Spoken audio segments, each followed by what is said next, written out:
Hey, I'm Rochelle. I'm the beauty and the comedic relief. And I'm Bridget, the brains of the operation. Come with us across Alberta where we show you some of the best people and places. There might be some mess-ups and dumb jokes along the way, but we promise it'll be a lot of fun. Welcome back to our channel. Next interview here today at Confetti Sweets. It's gonna be fun. So excited. Come on in with us.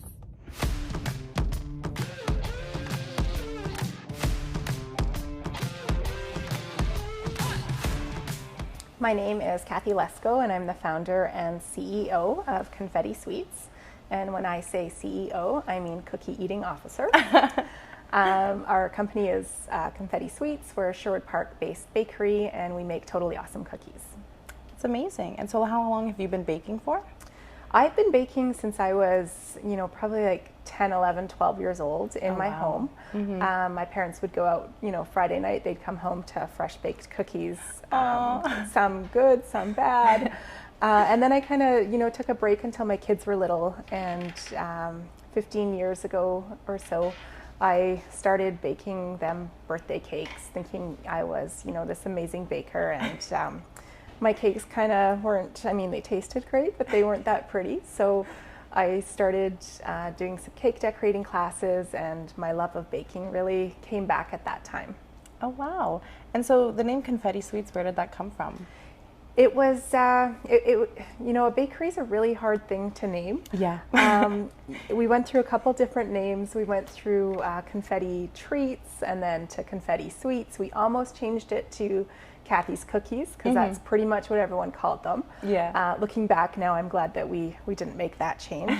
But confetti, kind of is a celebration and, kind of how I operate my business sometimes. You throw everything up in the air and you just see where it lands. Yeah. So there's that analogy, and then sweets. I didn't want it just to be cookies because I wanted room to grow and make whatever sweets we wanted. Yeah, for sure. It's a cute name. It's very catchy. Thank I you. think that's great. Yeah. Thank you. And so do you have an inspiration for opening this business or starting to bake? I guess my kids would be the inspiration for starting to bake. As for opening the business, it really happened kind of by accident. When I was a stay-at-home mom, I would stay home with the kids, and I was just like, I need some adult time. I need, something to occupy my mind, I guess, instead of just talking to 2-year-olds all day. Yeah. So I decided to open a booth at the farmer's market. Oh, okay. And thinking it would just be, just a hobby job, some adult time on Wednesday nights, and it grew from there. So I never set out to be a baker, start a bakery. It just kind of evolved organically. That's so cool. And so how long was that process from the farmer's market to owning your own business? How long was that? My first farmer's market was 2008, and we opened the bakery in 2014. Oh, wow. So a That's 6-year, fast. It's fast and it's slow. Yeah. And I think had I opened the bakery when I just started out and, this is what I'm doing and we're going to open, I don't think it would have been as successful as doing all those small learning and changes as we went along in 6 years. Yeah, 100%. I probably bet it helped a lot that you went to the farmer's market and kind of met people firsthand and they kind of got that eye-to-eye experience with you. Yeah, you get the eye-to-eye experience and you get them giving you direct feedback, 100%. Oh, that sounds good, or that doesn't look good, or you should make this or that. So yeah, that must be really nice. And so how is it going from just baking in your industry or in your company to now selling to a bunch of different grocery stores? It's a totally different ballgame. Yeah, totally different. So I've been learning so much about it, which is exciting because it's good to just keep learning throughout your life, I think. So a different process as direct to consumer. They come in, they choose their cookies. Now we're selling our customers now grocery stores. So selling it to grocery stores, which is, it takes a lot of time and a lot of work to do that. But the challenge is getting it into customers' hands. Yeah. So we're not there able to tell them how great this cookie is, and you know it's chewy and crispy on the outside.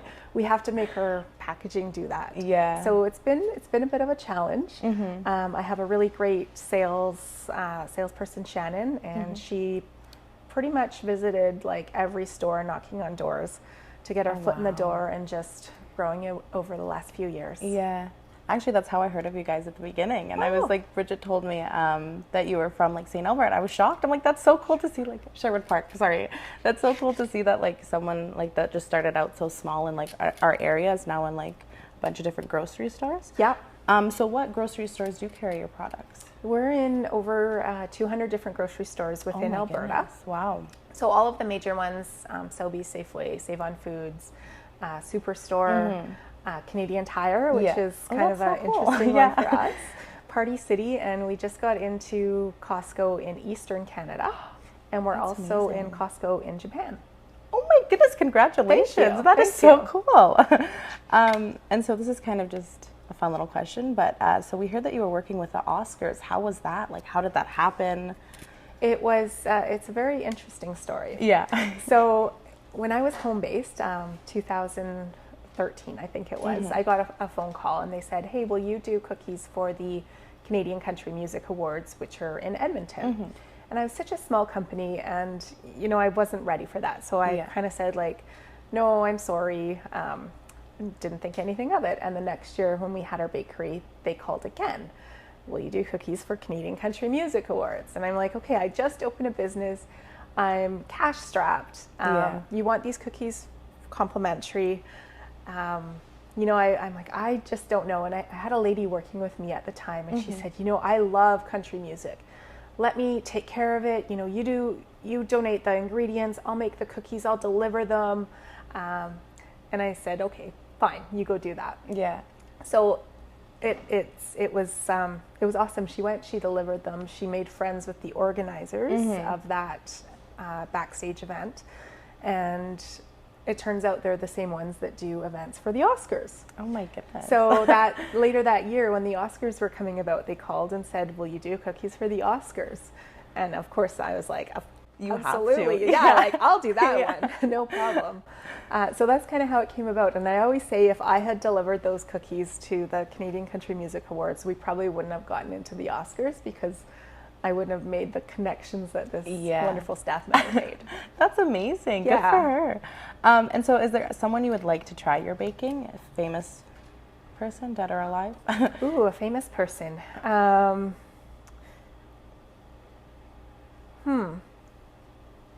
not really sure. Probably, you know, Princess Diana would be pretty cool to try my baking. That would be Hopefully very she'd cool. like it. I think she would. Yeah. And so do you have a favorite cookie mix? My favorite cookie mix is the chocolate chunk. It has score bits in it. And I think it's my favorite because it tastes the best raw. So before we bake, I know you're not supposed to do that, but we all do. love it's fine. cookie dough. And what do you think the hardest experience you've had while in this industry? I think I'm going to say just starting out and opening my first storefront, because you don't know how busy you're going to be, how much staff you have, what to price things at. Like, just the super steep learning curve was intense for me. Yeah. And then the other hardest part was during COVID, when, you know, you didn't know, are we going to, like, is the world going to end? Are we going to have to shut down? Yeah. Do I need to put staff on leave? Like, all those unknowns, which actually COVID was okay for us. I mean, that's good. Yeah, we pivoted and we came out stronger, but that's good. Yeah. Just at the beginning, I remember so many unknowns as to what was going to happen. Yeah, it was a very, very scary time. I couldn't even imagine being like a business owner. Yeah. And so how many locations do you have? We just have the one right now. Okay. Yeah, we dabbled in sharing space with another bread bakery years ago, and then they closed down, so we kind of closed down with them. Yeah. I'd like to open more locations, and I mean, hopefully in the future, but for now, just the one. And so if you could open a location anywhere in the world, do you have a specific place you'd like to? In Tokyo. And why is that? Their attention to detail and their bakeries are like amazing. Yeah. And I think that they don't really have like cookies like we have. I think it would be successful. Yeah. That's actually interesting. You're right. Like I've never seen like just regular like chocolate chip cookies around there. So have you ever been? Yes, I have. How many times? I actually lived there after university.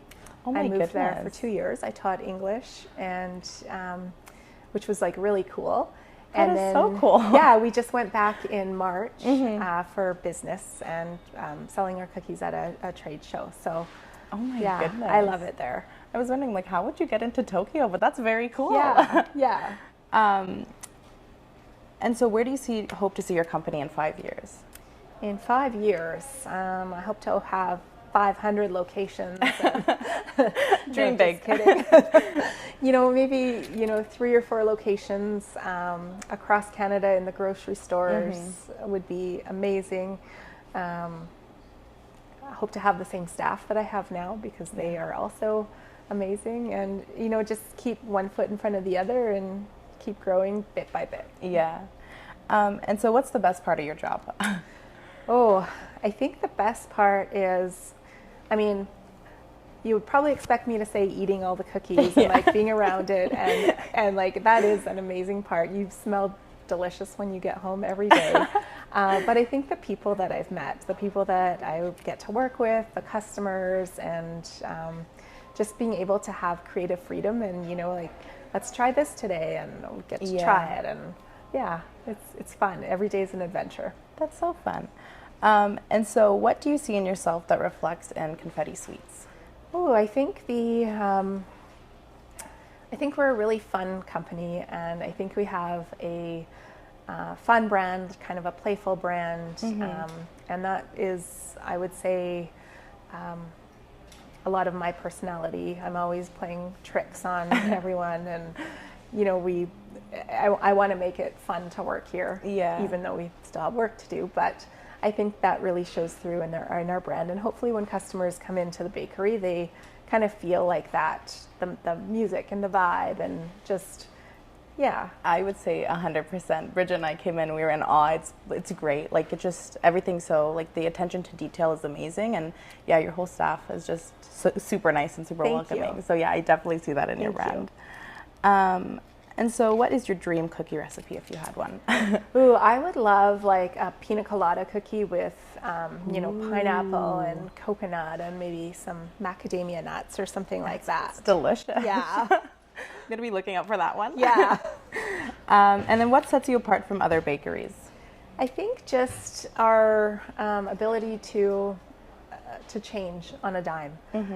So if there's something, current events, for example, like the Oilers, we will just, pivot and like make Oilers cookies, or whatever's kind of like the Talus balls when the guy was like stuck in the Talus dome.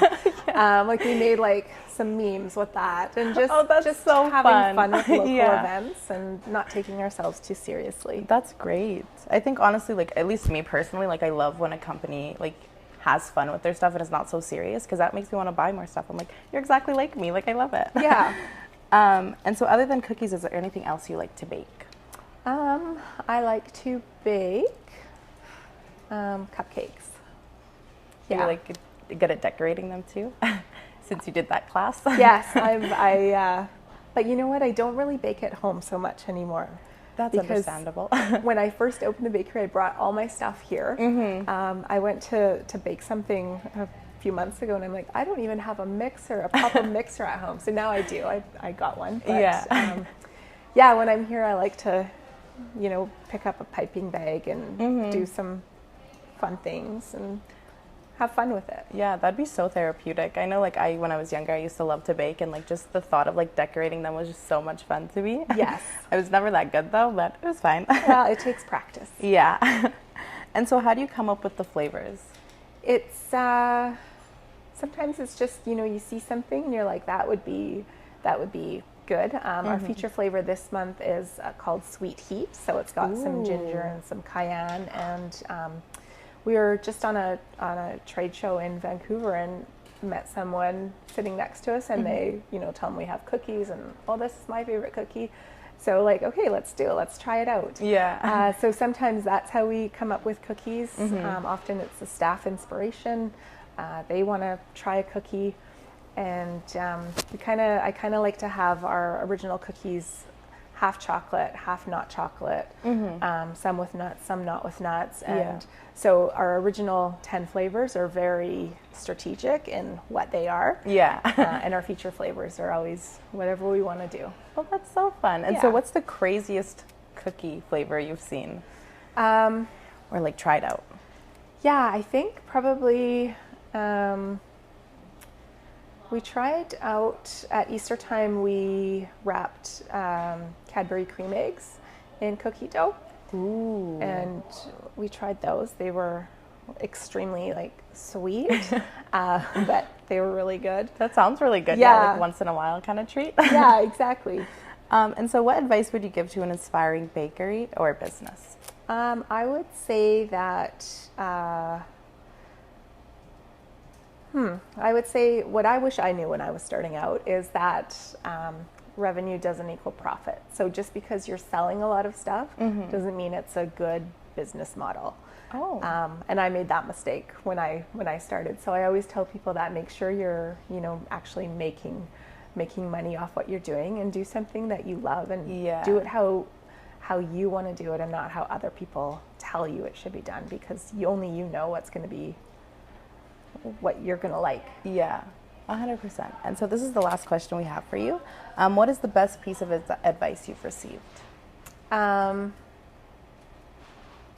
Just do it. Straight to the point. Love it. Yeah, I mean, we all have different dreams and different ideas, and you sit on them, and I should do this, I should do that. But just start something, and even if you're not starting on the grand scale, just start it small and see where it goes, because you never know. 100%. Well, thank you so much. Thank you.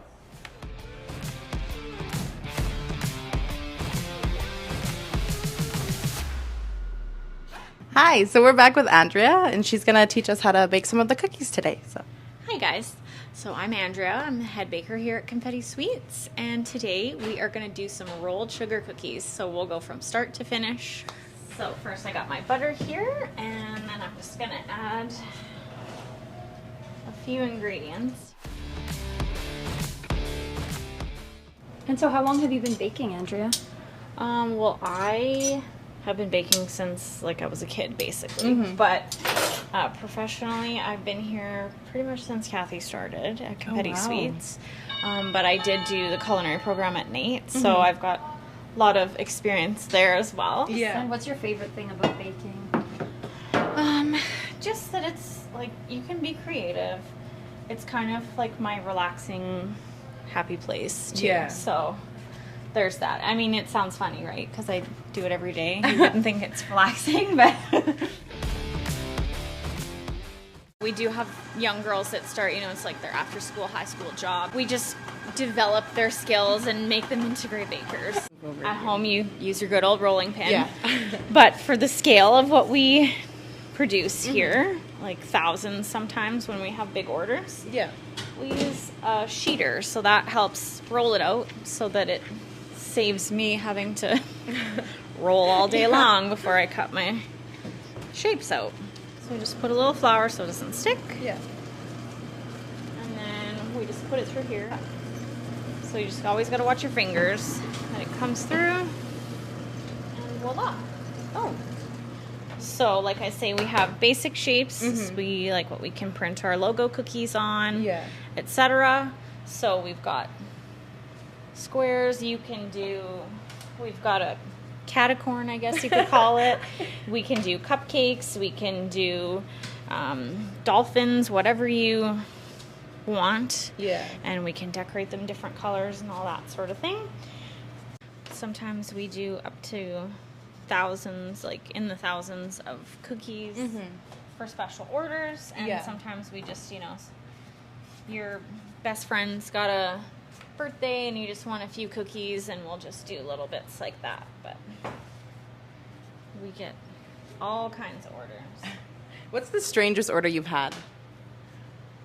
I don't know if it's TV friendly. Oh, okay. Good to know.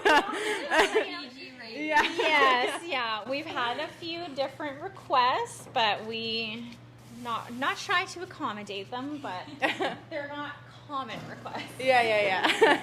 Like, we do get all kinds of questions about different things we can do with our baking. These cookies are dependent sometimes on our weather changes, humidity, etc. Oh. Okay. So sometimes they take a little bit less, sometimes they take a little bit more. We're usually around that 12 to 15 minutes. Okay. So we have nice, fluffy meringue, basically, is what royal icing is. Yeah.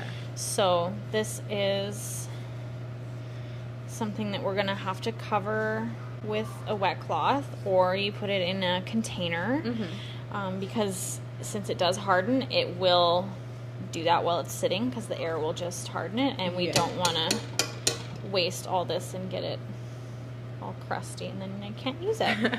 You're basically just tracing your cookie and following the lines.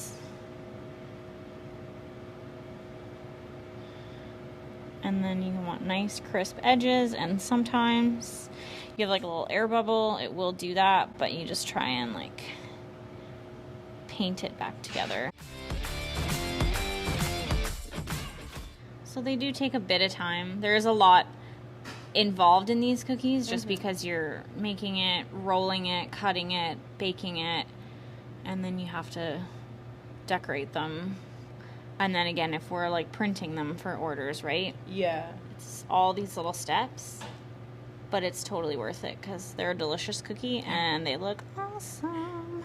So this is like I said, you can see that it's stiff, right? Yeah. Because you're wanting it to leave you that crisp edge when you're decorating your cookie. And then this batch that we just did is a little bit looser, but it still is the right consistency, and you can thicken it by whipping it more, or if you need to thin it out a little bit more so that you spread your cookie, because you want it nice and flat on top. If you don't thin it out enough, it like looks ripply. Oh, yeah. You're just kind of eyeballing your spoon size as well. Each cookie is different. Yeah. If you have shapes, they can be a little more difficult, whereas these ones, once you've done like enough trays, you know that it's like that much of a spoonful to go in each. It's like coloring in the lines, basically. Sometimes if you're decorating and you're using like multicolors, you can do some work while it's still slightly wet, just so that you're, adding little polka dots so that it's submerged in the icing rather than on top. But you can just wait like an hour or so if you're going to just decorate on top with some little edging and that. Yeah. And like I say, it's really easy to color.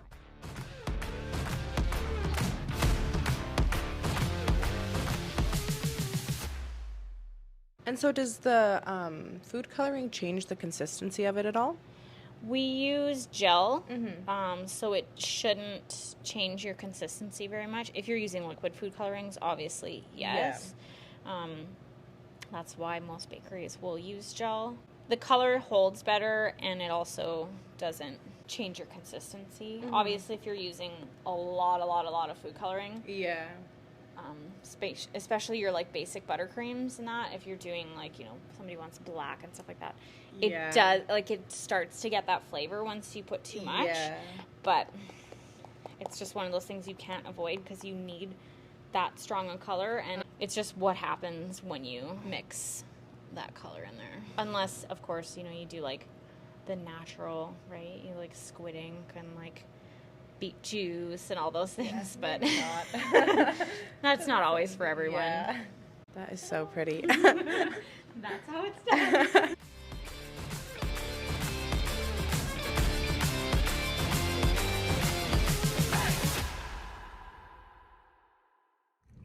Hi, everyone.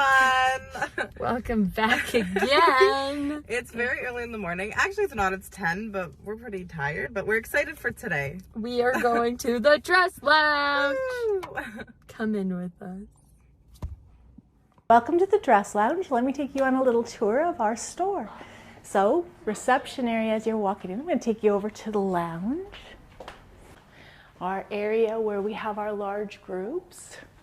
Our hair and makeup team has a trial room where they will spend some time lambing you up.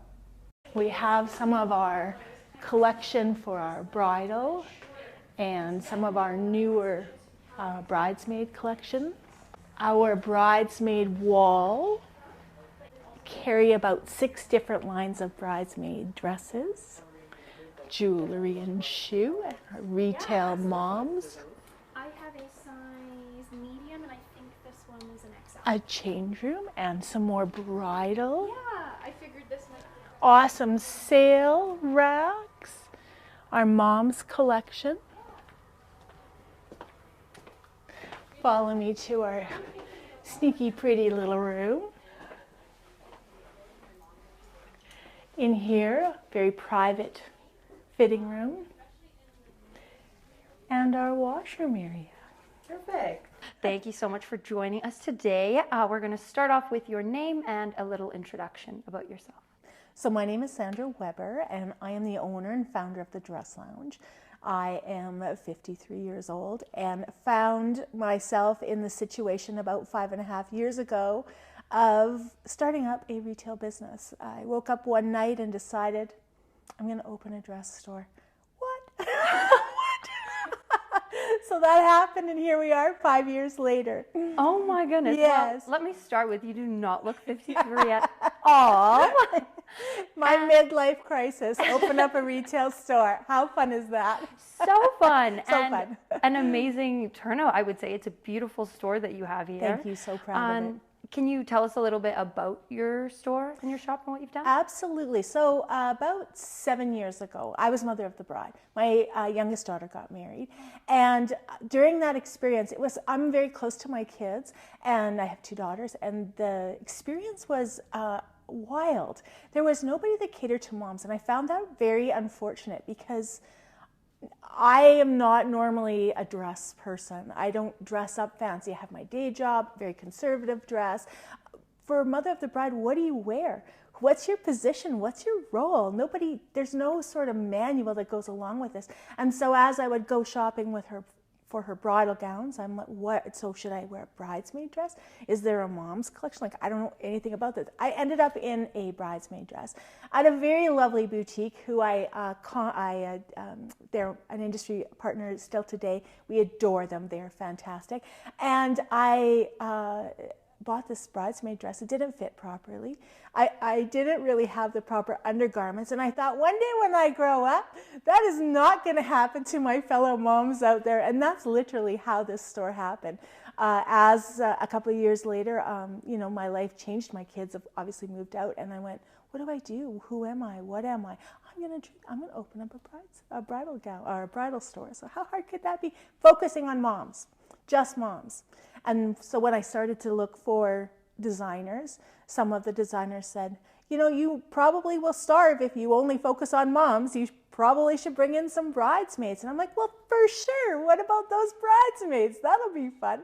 So we then ended up bringing in a bunch of bridesmaid lines. And it's just been evolving since then. It's been a passion project that has had so much good feelings and good energy to it that when you leave the Dress Lounge after working an 8-hour grueling shift, you're smiling, you're happy, because the stories and the moms that come in are so grateful to be able to have, had somebody to talk to tell their story, because usually their friends and their family members, they're done hearing about their emotional experience. So now they're like, it's just been amazing. So that's how the store came to be, by me being Mother of the Bride and not having anywhere to sort of buy my dress, not having any sort of place where I belonged. And I thought that was very unfortunate in the market, so I've closed that gap. That is incredible. It's pretty awesome. I'm pretty proud of myself. As you should be. I think it's amazing, one thing, to experience that and then be able to make something out of your negative experience to create positive ones for other people. Like, that's passing the kindness forward. That's what the world needs more of. Totally. 2023. Let's do this. Yeah. And so you just have the one location currently? One location, yes. Pre-pandemic, we were dabbling with the idea of having a second location in Kelowna, because BC actually doesn't have any Mother of the Bride stores at all. So we were very excited. We partnered up with a bunch of wineries pre-pandemic, and our goal was to do some sip-in shops. So we would bring our collection to the wineries, and then moms would come in. And of course, it's little Alberta in BC in those areas. You know, everybody who lives in Alberta retires in BC for good reason. It's spectacular and beautiful there. So that was sort of our goal, is to have a second location in that area to focus for our moms who didn't really have anybody for them. So post-pandemic, we're in recovery mode like every other bricks and mortar store out there. So that's still on the burner. We still want to go see our moms. Currently, those moms are coming to see us, and we are so grateful for that.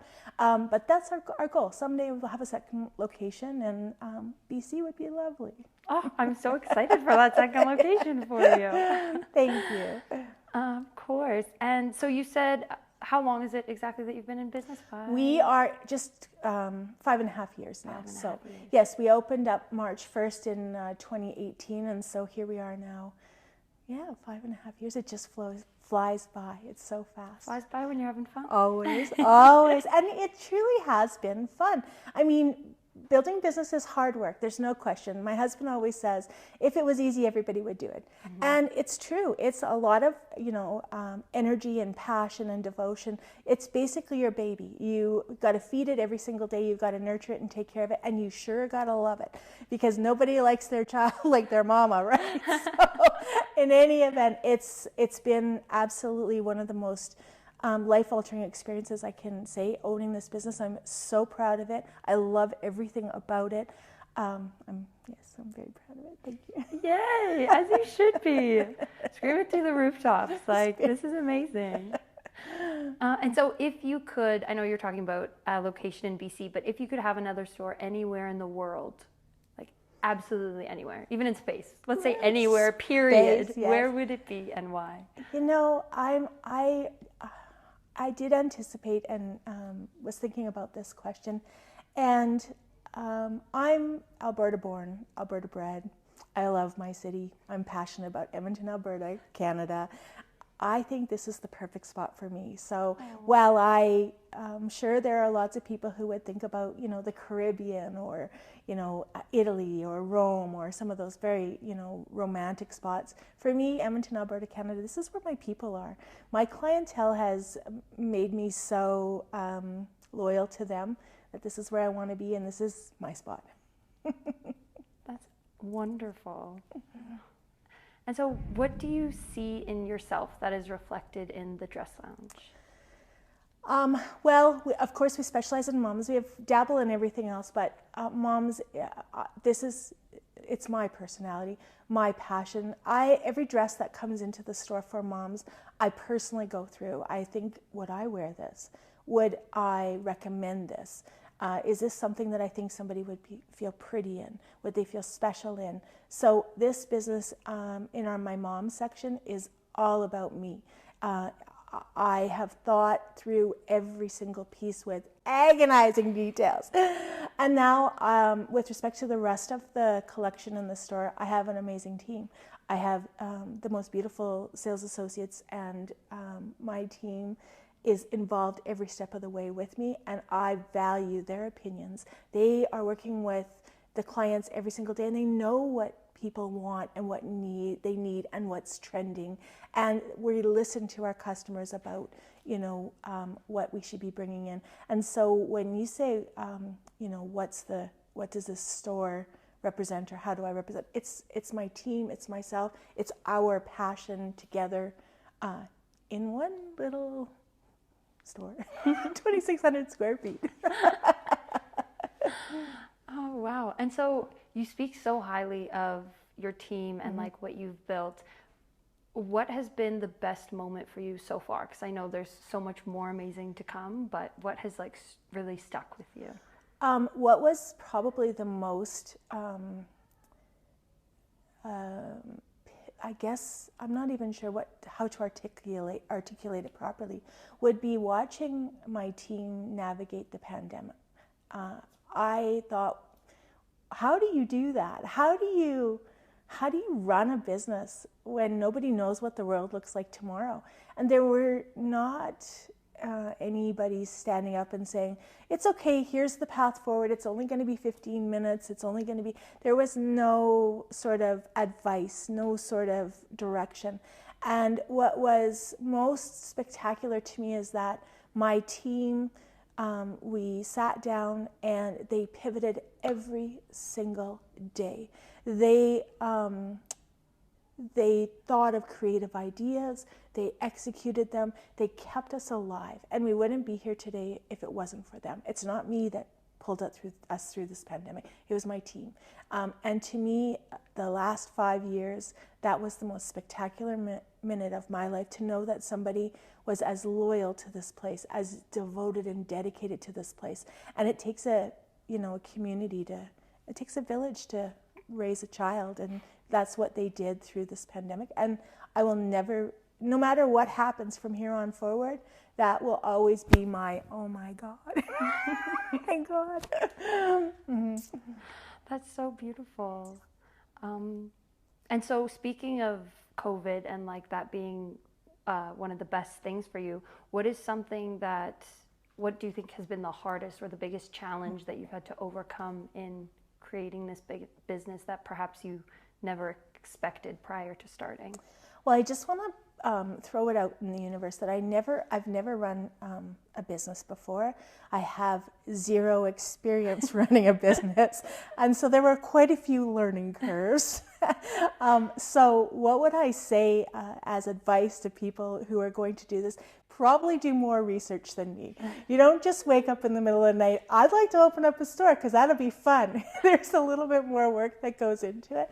And I think that my biggest learning curve would be not appreciating and understanding actually how much work goes into it. You don't just get to have like a chill day. You don't get to just go on the couch and go, today's my day of not thinking. It's not a thing. So lots of people talk about work-life balance, and while in a regular probably job you would have work-life balance, when you're running a business, if you achieve a work-life balance at any time in your first 10 years, then you have basically had a miracle happen, because that's not that's not a reality.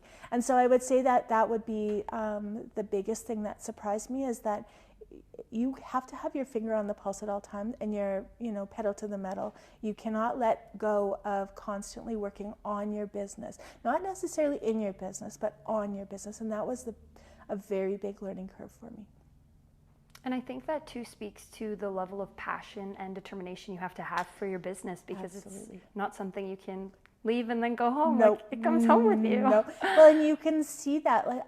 It's hard sometimes because businesses, it's ebb and flow. Like it's very busy and then it's quiet, and you need to sort of, figure out how you emotionally navigate those waters, and how you professionally navigate those waters. And it's a passion. You have to love it. And if you don't love it, it shows. It absolutely shows. And it doesn't show in like 2 or 3 months or 2 or 3 years. It shows instantly. You know exactly. You got to stay on it. You got to love your business and be passionate about your business, and think about your business every single day, in my opinion. And so where do you see your business going in, like, let's say the next 5 years? I'm very proud of the growth that we've had over the last 5 years.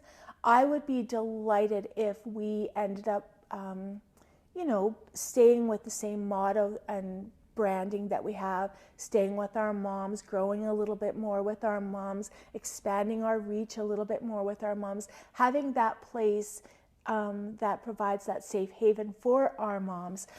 That's my goal, with sprinkling in, a really nice, unique bridal collection, some unique grad dresses, and, bringing in those bridesmaids, that want to have that experience of being able to enjoy their group in our space. I think that what we provide is an environment where it's fun, it's enjoyable, it's not rushed, there's no high pressure. Our sales team is not commission based. It's an honest and transparent environment. So we truly do love our dresses. We do love your planning details. We do love seeing you in those dresses. We are that company that says, come on in, we'll figure it out. Come, have a seat.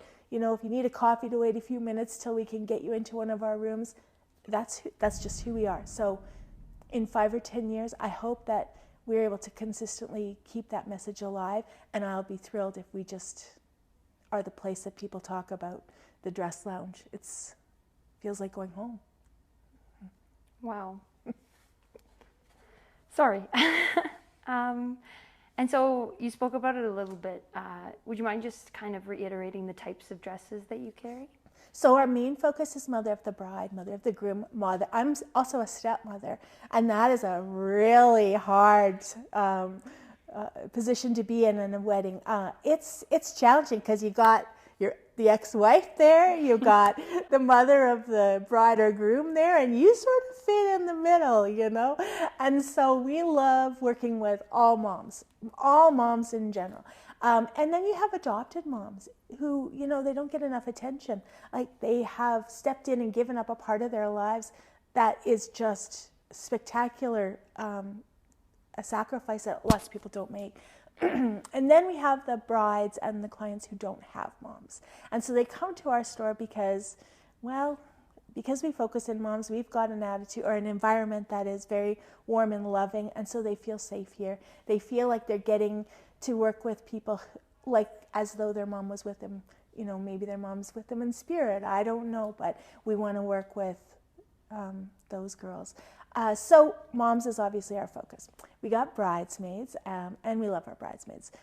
They're so, it surprises me that our brides come in and they have so many friends. Like, I just can't imagine having that many friends. And the drama, we often say it's like herding cats. So come on in and the appointments, and they're all have their different opinions, and they just have it's such an awesome experience watching them go through the process of, you know, thinking this big party, because it's the biggest party they're ever going to plan. And then you got the grads, and this is a rite of passage for them. So they want to have the most spectacular dress, but the moms and dads don't want to pay the most spectacular prices, so it's always quite fun. And our grads are just, I always say, you're going to change the world, so let me help you look good, because you're going to be the people who make our world a better place and take it from what we did to something even greater. So let's see what we can do. And it's not always, we don't have a large grad collection. We have a unique, hand-picked, curated sort of collection that is different. And so for those grads that come in and appreciate our collection, it's the best time ever. And then we have a bridal collection. We've just started dabbling into bridal. There are so many amazing bridal shops out there. I wouldn't even attempt to compete with them. But what we have is, a lot of times our clients come in and say, I really wish you had a one-stop shop so I could get my bridal gown, bring my bridesmaids back, and then I can have my moms. And these are all appointments that are separate from each other, because you can't put moms in with bridesmaids, because moms are, wait, let's take care of the kids first, and then I'll take care of me. And the bride needs to know what direction she's going with her, you know, dress before she even can think about moving to that next step. We brought some bridal collection in. We want to keep it on a price point that's reasonable.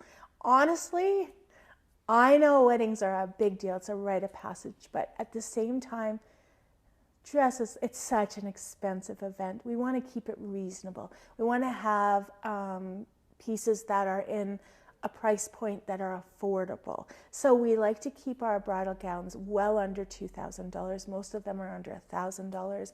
We want to have reception dresses. So maybe if you have a bridal gown that's under $1,000, you can have a second dress. There's such a great big trend right now where people are doing choreographed dances as their first dance. And so we have some fun options where they can do that salsa dance that they work so hard on, and then they have the feathers bouncing as they're dancing. So we want to be the store that provides you with not what every other store has. We want to have, you know, the beautiful gowns that are in your price point, the reception gowns, the stagette, the bridal shower, you know, outfits that you can wear.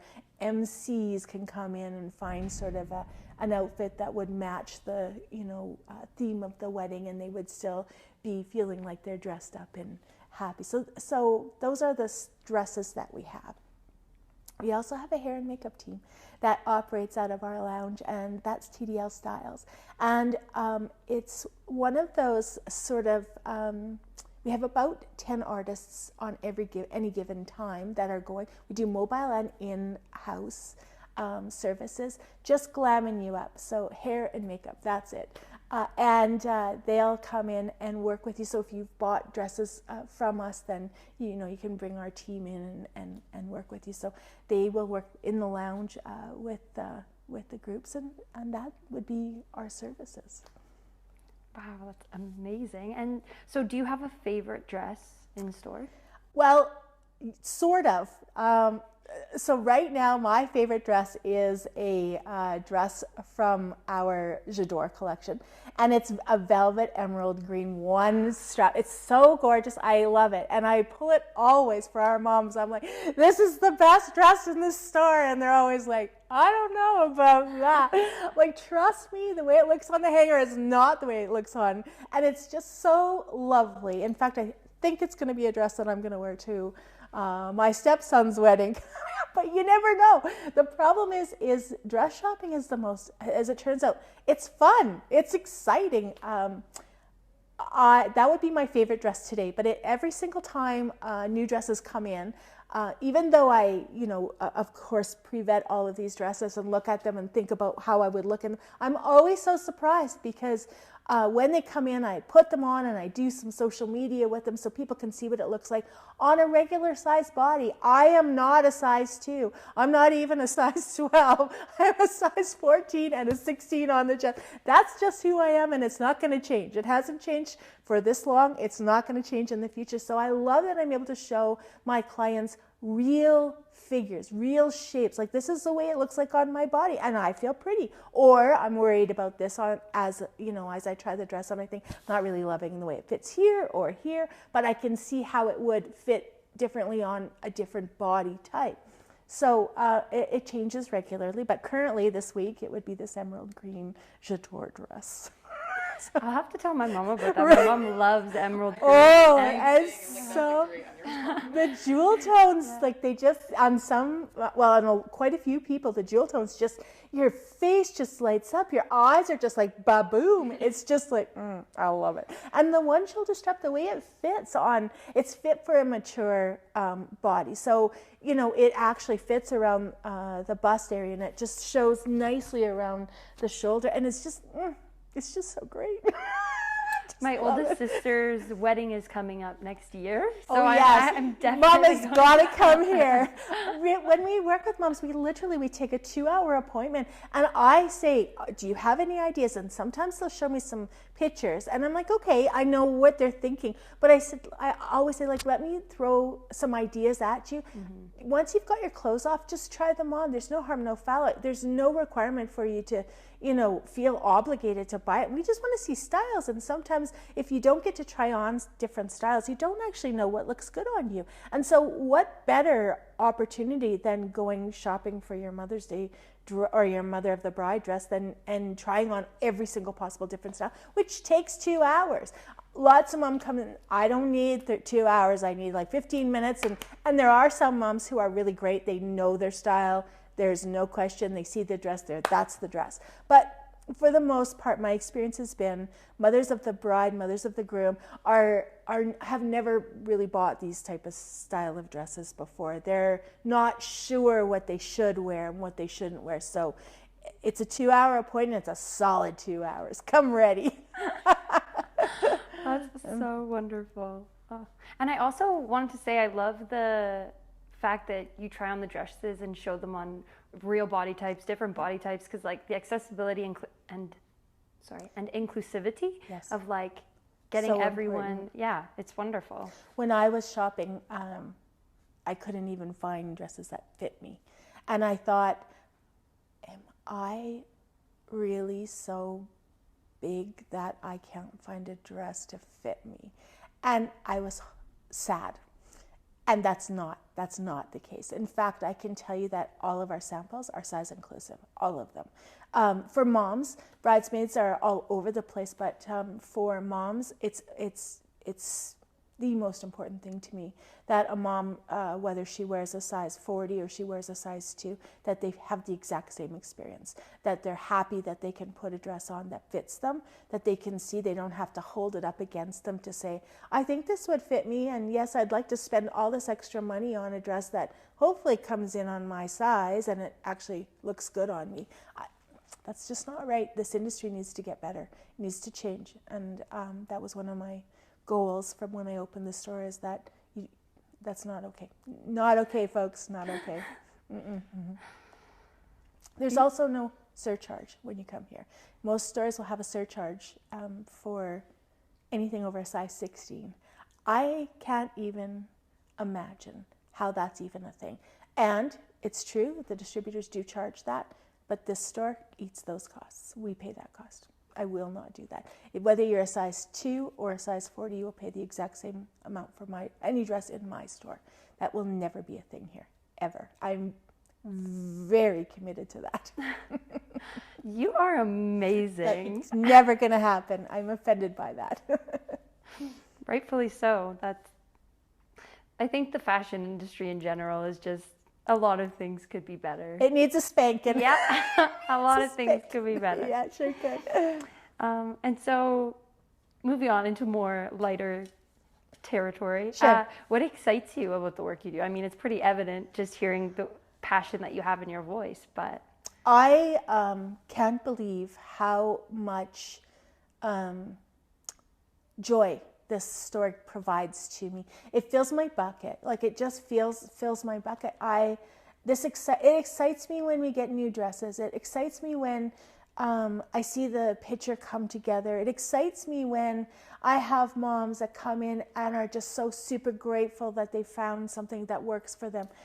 It excites me that people want to come and see our store. It excites me when, I get a review from one of my clients about the associates that they worked with and they felt so happy. Like, it just excites me that this is a place that still exists after 5 years. It excites me that this is something that I was able to create, I guess. And I'm excited for the challenge that it continues to pose to me, because I will win. I will. It's going to be. You will. It's going to be a great adventure forward, and I'm excited about that. I'm excited that it allows me the opportunity to try different ideas, try different things in my store, to be able to, if we have an idea about maybe bringing in fascinators, for example, who's going to wear a fascinator in Edmonton, Alberta? Turns out a lot of folks. How about let's talk about the Derby coming up? That's a big deal, and fascinators are important. So bringing them in the store,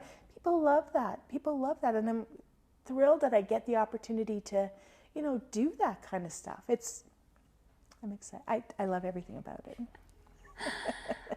And when you think of your store, what's the first thing that comes to your mind?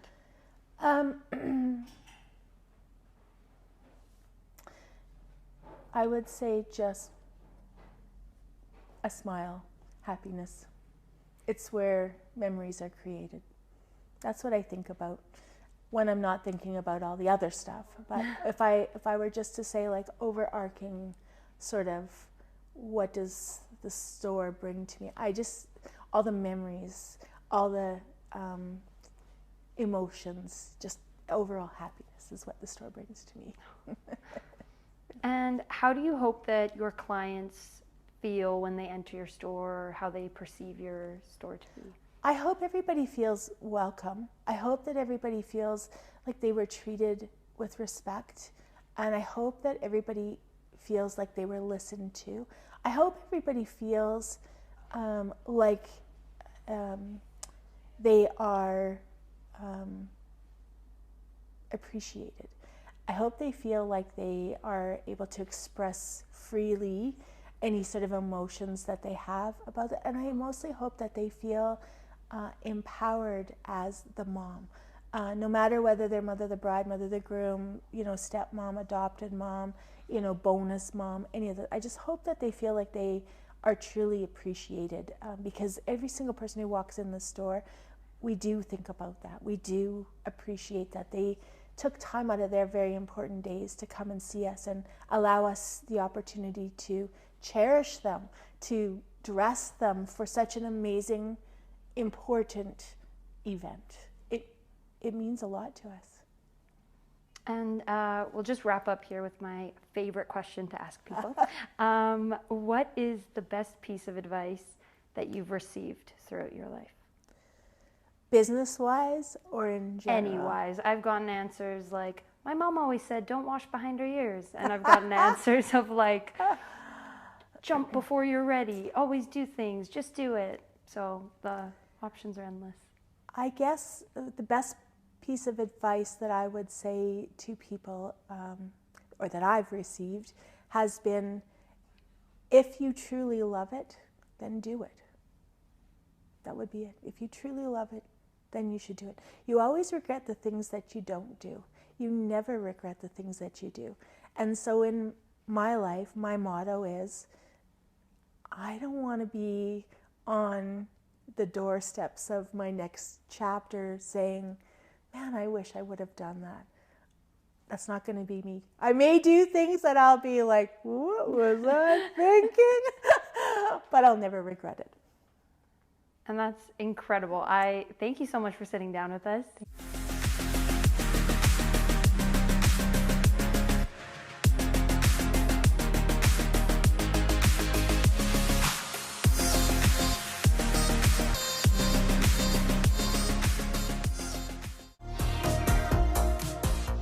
My name is Jess Stokes, and I'm a pop artist from Edmonton. Woohoo! So, Jess, what made you start singing? Lady Gaga. Honestly. Really? Yes, Lady Gaga. She was my idol growing up. I had a poster on my wall, and as soon as she kind of came onto the scene, was it 2008? I was like, oh my God, I need to do that too. And it was basically all of her music and artistry that was like, oh my God, I want to be Lady Gaga. Yeah, when I heard Paparazzi, I was like, yep, that's for me. That was your moment? That was my I was like, yep, I got to do it. That wasn't until I was like a teenager. It's kind of when I started being yeah, I think I want to try that. And so yeah. How old were you at that time when you saw Lady Gaga and were like, oh my goodness, paparazzi? 14? 14. 12, 13, 14. Yeah. Awesome. Yeah. And so since you've been singing since then? Kind of. I've been kind of on and off. I sang growing up, took some singing lessons, but I didn't really get into it until I graduated high school. It was 2012. And then I was like, oh, maybe I want to try singing even further. And then I went to MacEwan University to learn more, to really kind of pursue it. And then, yeah, and then now I'm making music. I'm making my own finally. Yeah. So, question for you, because I have a background in musical theater and such, but singing, so I love being on stage, but singing terrifies me.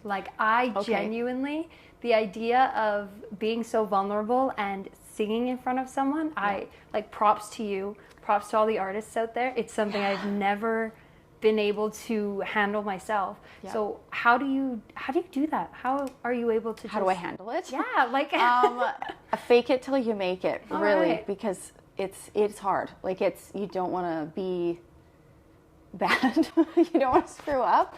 And it is a vulnerable thing because, especially when it's on your own music, it's probably even, I would say, even more terrifying than something like musical theater, because it's you're learning all this someone else's music and it's so rehearsed. So I mean that is still terrifying, but I mean when it's your own stuff, it's oh my God, I've written this, and it's people are going to judge me. Are people going to like it? So I don't know. I mean, I pretend like I'm already there. Do you know what I mean? I pretend like I'm at the top. Yeah. not in a cocky way, but like in a manifesting way. Yeah, you know? it's like I am here. I am a singer. I'm a performer. I'm an artist. I'm a musician, and it's, you know, go have fun. Those are the things that I tell myself to be able to do it in front of people, because otherwise it's like, oh my God, you think of all the terrible things that could go wrong, and then you end up doing those things on stage. But so if I tell myself all the good things and the amazing things, that I do those things. It's weird how your mind works. Yeah. So yeah, it's a love-hate relationship, that's for sure, with being on stage and singing on stage.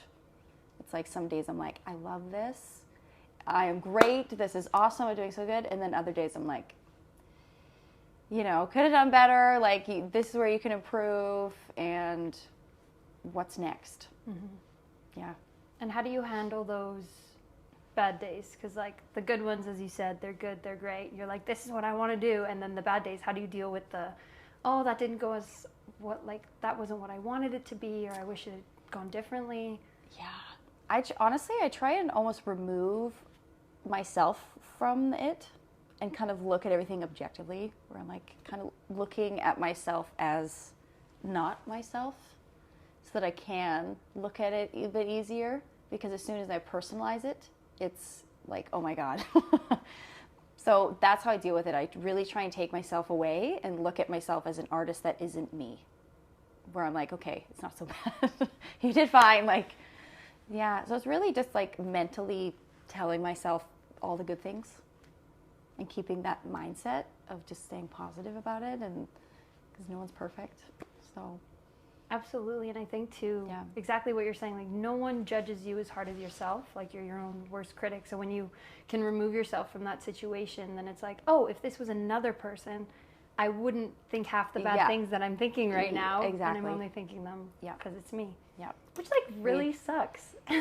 I mean, you don't, like, we as people don't deserve to hate on ourselves that much, you know? We are really our worst critics. And if I can't, like, if I have moments where I'm like, I can't get out of that, I'll just bring it to someone else and be like, what do you think of this? Okay. You know? Yeah. Or just step away, honestly. Take a break. Go do something other than music and performing, and bring yourself back down to earth. And what are some of your favorite ways to take a break? Like things aside from music that you love? Honestly, look at other mediums of art. Like go to a movie. I love watching film. Like to escape into a whole other world of art. Go for walks. Like cuddle with my dogs. Aww. Go to eat. Like all the typical things, honestly. Yeah, or like yoga. Things to just like center myself. Bring myself down to earth. That's awesome. Yeah. And so, speaking a bit about your music, you write your own songs. Yeah. And so, what does your songwriting process look like? It's different every time. It's so, like, my creativity and songwriting comes out like this, where it's just like, it's messy, honestly. It's messy until the very end. Until I have something that makes sense. It's like, it's never this like linear thing. I can't do that. I don't know why. It's just like something that needs to come out however it wants to. Oh, okay. So, I mean, sometimes I'll start with just like finding some chords on the piano, and kind of just playing off of a melody or random words or things I'm thinking about or feeling in the moment, and I'll just write them down. And it typically doesn't make any sense. Typically just like whatever.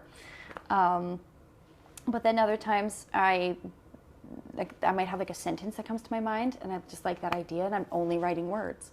So it's like sometimes it's like I'm doing the music, and then sometimes it's just the words or the lyrics. Sometimes I play off of maybe like one word, where I'm like, oh, I really like that word as a title. That could be something. How do I build like a theme around that? I do have this little exercise, actually. Sometimes I'll write the word in the middle of a page, and then I'll put my timer on my phone. Like, okay, for 2 minutes, I'm going to write other words that I associate with this one word. And after 2 minutes of all these other words, what sticks out to me the most?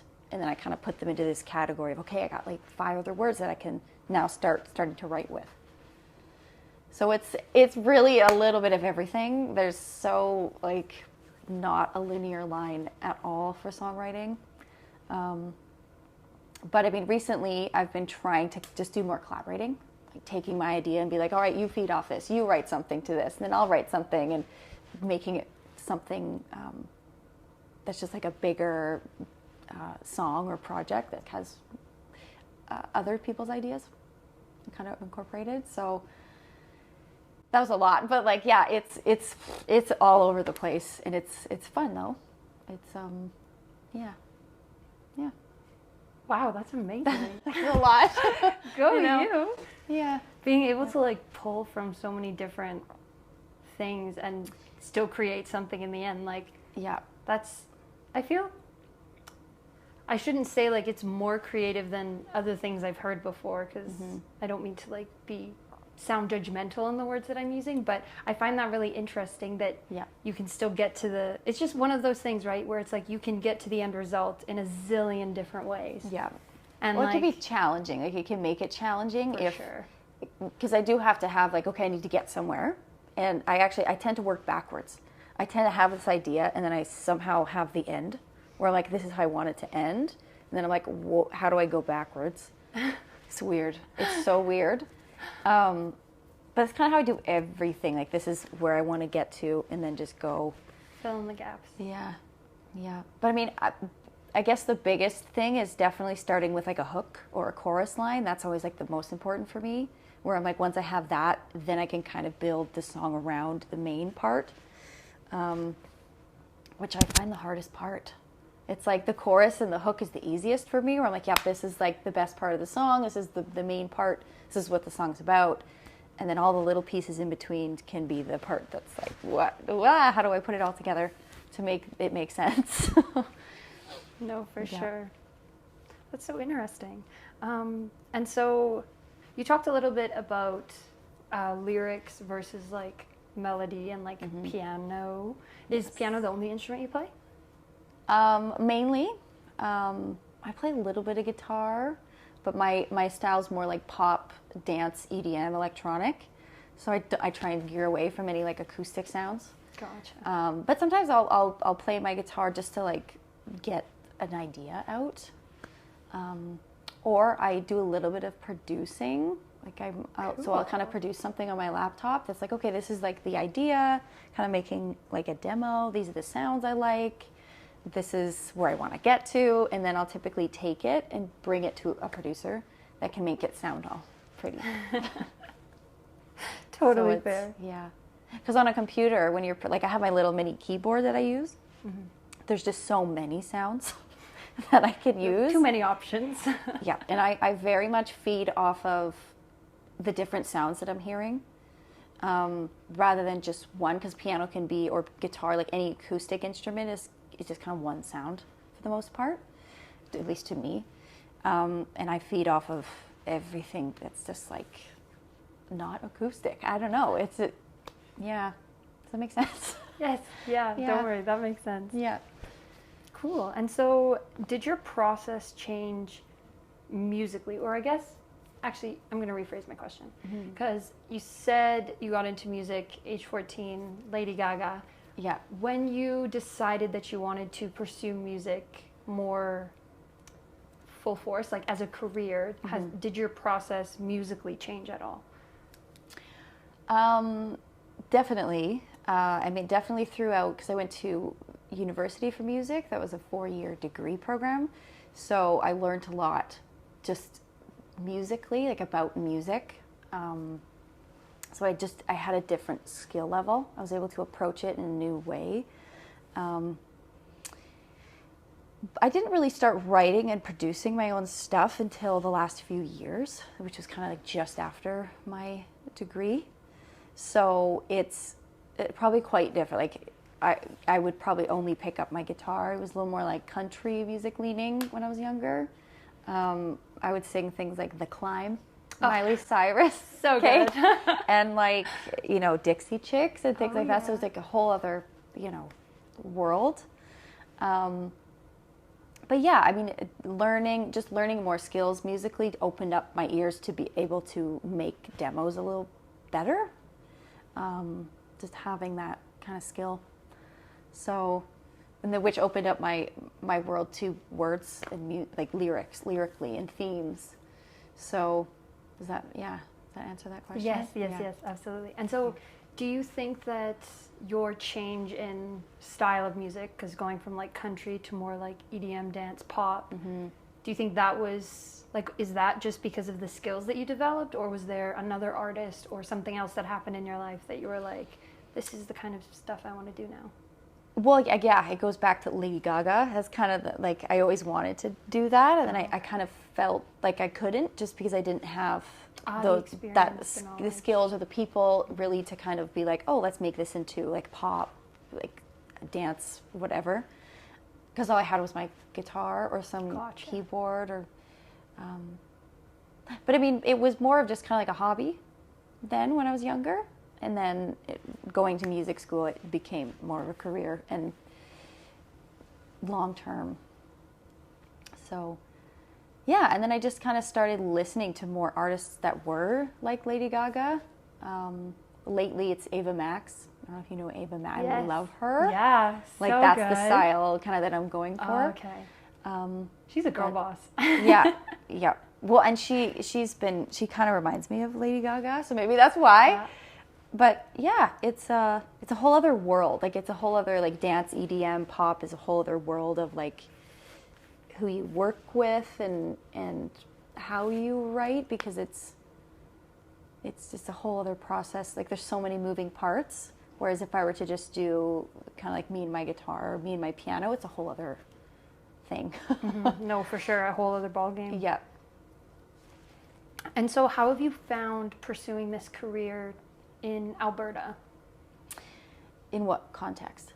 In like, just because, you know, I think that there's this idea thrown around about like, if you want to be successful in like the film and TV and like music world, like LA, like the States, New York, like you hear about all these big places where like a lot of things happen. So how has it been for you, I guess, to start here? Yes, to start here. Yeah. Well, I definitely get that a lot. Like people are like, oh, if you want to do pop or ED or whatever, you kind of have to move. However, I think it's changed a lot in the last few years. It's kind of become more like online, where you kind of have to build up something online first. But I mean, everywhere is different, and everywhere has like certain genres that really do well there. I'd say like Alberta is very much country music, rock music, jazz. And so pop is definitely like Toronto, Vancouver, LA. And starting here is nice because it allows me to like explore and build a team and maybe travel to these places and work with people, like collaborate, or maybe do showcases or show my music. I'll be able to come back and forth. So it's I think it's just dependent on what people want to do. Like pop, I might have to eventually go away, but we'll see. I mean, this is where I'm starting, so yeah, that's so exciting. And I'm assuming you were born and raised in Alberta here? Yeah, born and raised Edmonton. Yeah, and so do you like it here? Yes and no. I'm not a fan of the winter. It's a little cold. I struggle in the winter because I'm like, I want to go out and do shows and do all these things, but it's just so cold. Yeah. But it's also good because it gives me the chance to like really like hunker down and write and build a team and have a plan and like producing the music, so that in the summer it's like I can go out and, you know, do the shows or travel or whatever. So it's, I mean, ask me that question in January. You might have a different answer. That's you might be like, get me out of here. Oh, that's so funny. And so what advice would you give to people who want to pursue a career in music that live in Alberta here? Well, I would say number one, practice. Practice is number one. You got to be you know, at a certain level, I think, to really pursue it. Like, you have to be wanting to learn more about music and wanting to understand that it's not a sprint, it's a marathon, to be patient and don't rush anything. Like, allow yourself to go through the process, because it is a process, and everyone's process is different, and let it take the time you need in order to make music that you love, that you think is really good and proud of. Yeah, that'd be I would say the biggest advice, because I mean, there's so much, like, I could say so much about that, because there's every like level or topic that would be like, well, here's advice for all of these things. But I'd say, as an artist or as like a musician, as someone that's really wants to pursue it, is just like, let yourself, just have that process, especially at the beginning, because it's important to stay centered. And we can easily like be swayed to go, like, move or go, or like change your sound, or, you know, there's so many people that want to kind of change you, or, you know, want to pick you up and make you into something, and you kind of have to be grounded in who you are, and what you want out of it. So be yourself and be patient. Which I think are two, like, not difficult things, but also extremely difficult, because to be able to stand there while people are picking you apart and being like, oh, well, I think you should do this, or I think this would sound better, or feeling like you need to be somewhere faster. Like, I think that's also a really big thing in the creative world, but also just in the world in general for young people, of like, oh, I feel like I should be successful already. But I think that goes around a lot, where it's like you kind of think about, oh, I'm not where I want it to be at this point, or I'm not where that person over there is. Especially with social media, it's like you see the highlight of everybody, and you're like, oh my God, what's my highlight? I need to be but it's like it's such a long, like, you know, process. Like, some people take years to write one album, like years, 3-4 years sometimes, because it's your process. And within that, like, of the writing and the figuring out who you are, what the next project or step is, it's so easy to get off track.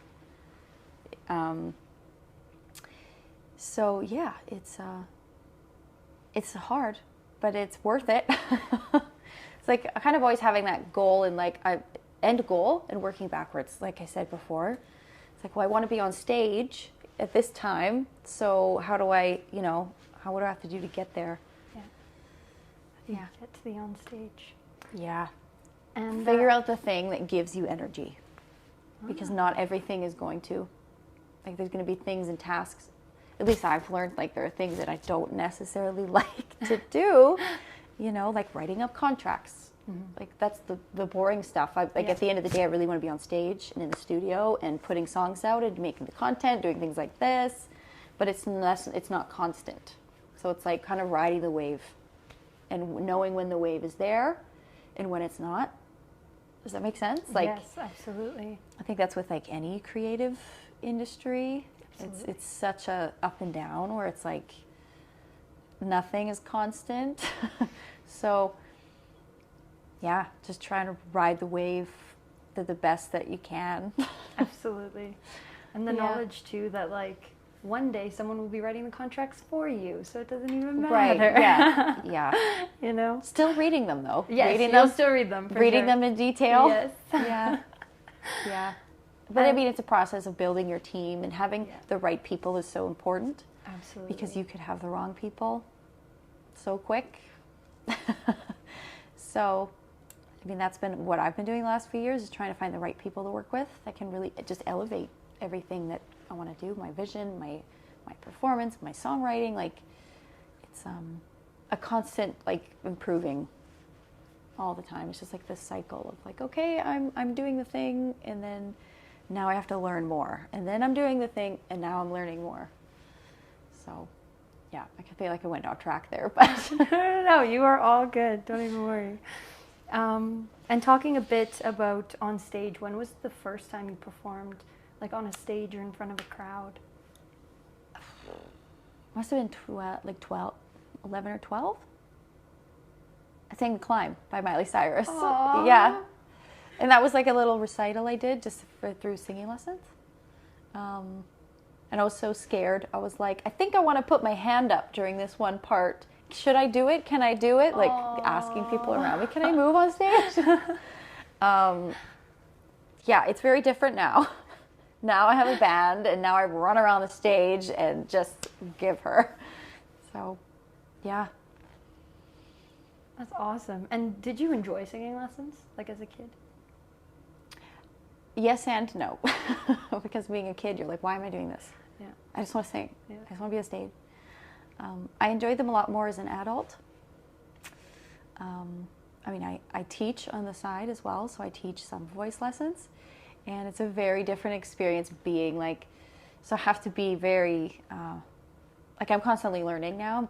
I still take lessons with other people, so it's like they never really end for me. I plan to be with a vocal coach for the rest of my life. Like, yeah. Which is good, I think, too. Like, just the amount that you are using your voice. Like, it's always good to know the tips and tricks and how to take care of it.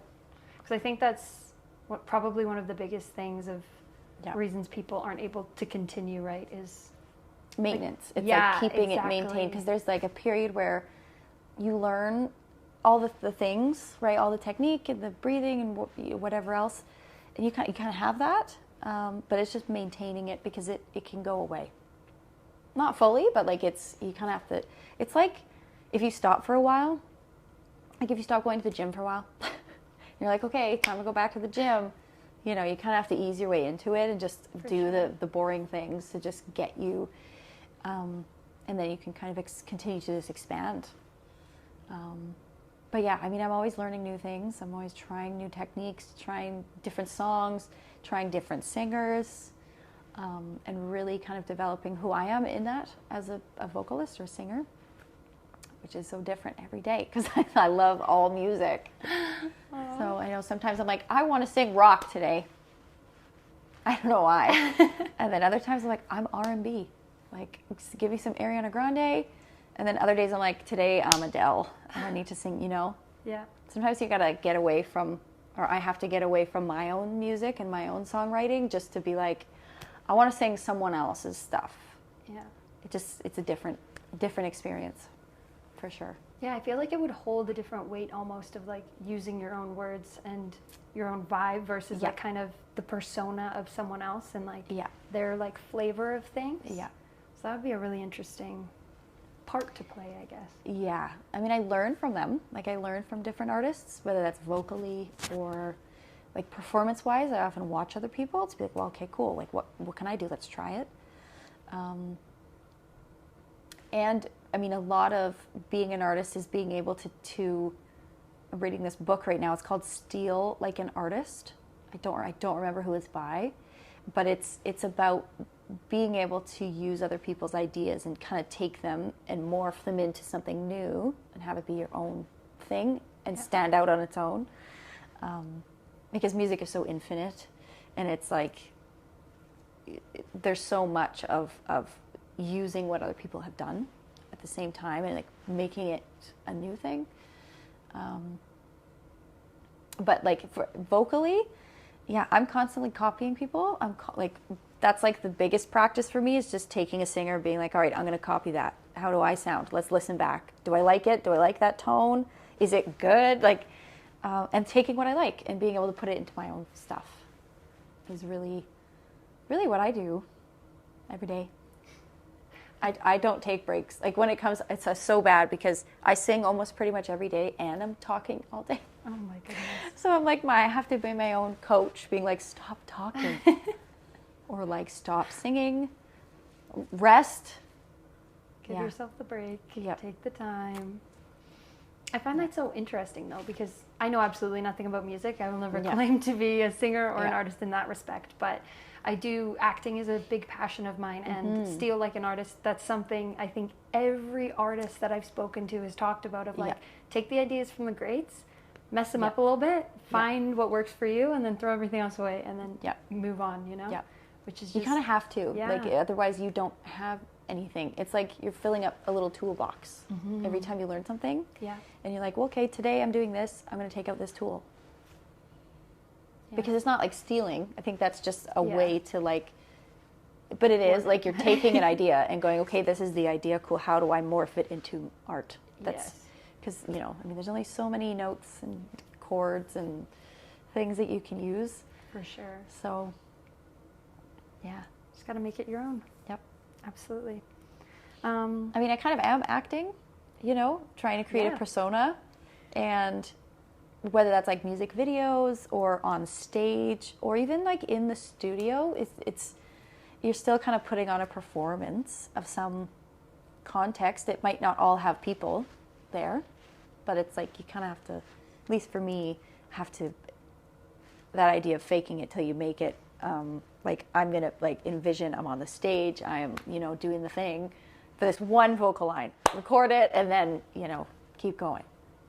No, for sure. And so with your performances, do you, I'm trying to like think how to say this with making sense. Like on stage, are you thinking like, I don't mean like, are you thinking when you're up there? More so like when you're performing and when you're performing your music and like feeling the vibe of the crowd, I guess, are you thinking like, oh, now I'm going to go over here and do this thing, and now I'm going to go back, and, or is it more like it's autopilot? Yeah. It depends. It depends. I very much feed off of energy. I'm touching the mic, sorry. Okay. I feed off of other people's energy, and I very much like to work with a band because I feed off their energy, like, and there's a weird balance of like, you know, you could do a show where like not very many people are there, right?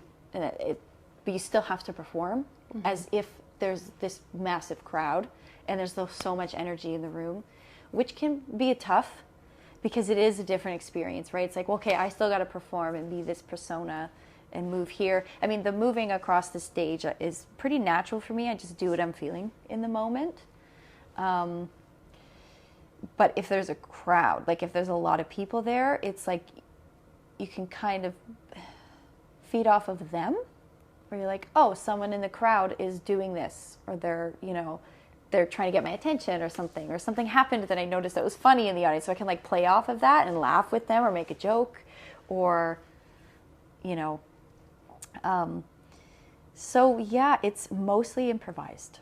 I mean, there's some things that I might practice, like, oh, how do I move around with a mic stand? I might need to practice some of that just to be like, how do I not hit my eye?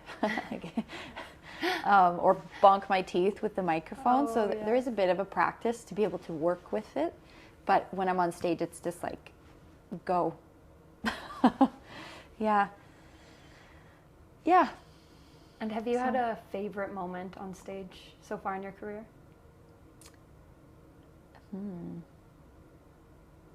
I don't know. I mean, it's all my favorite. Every time I'm on stage.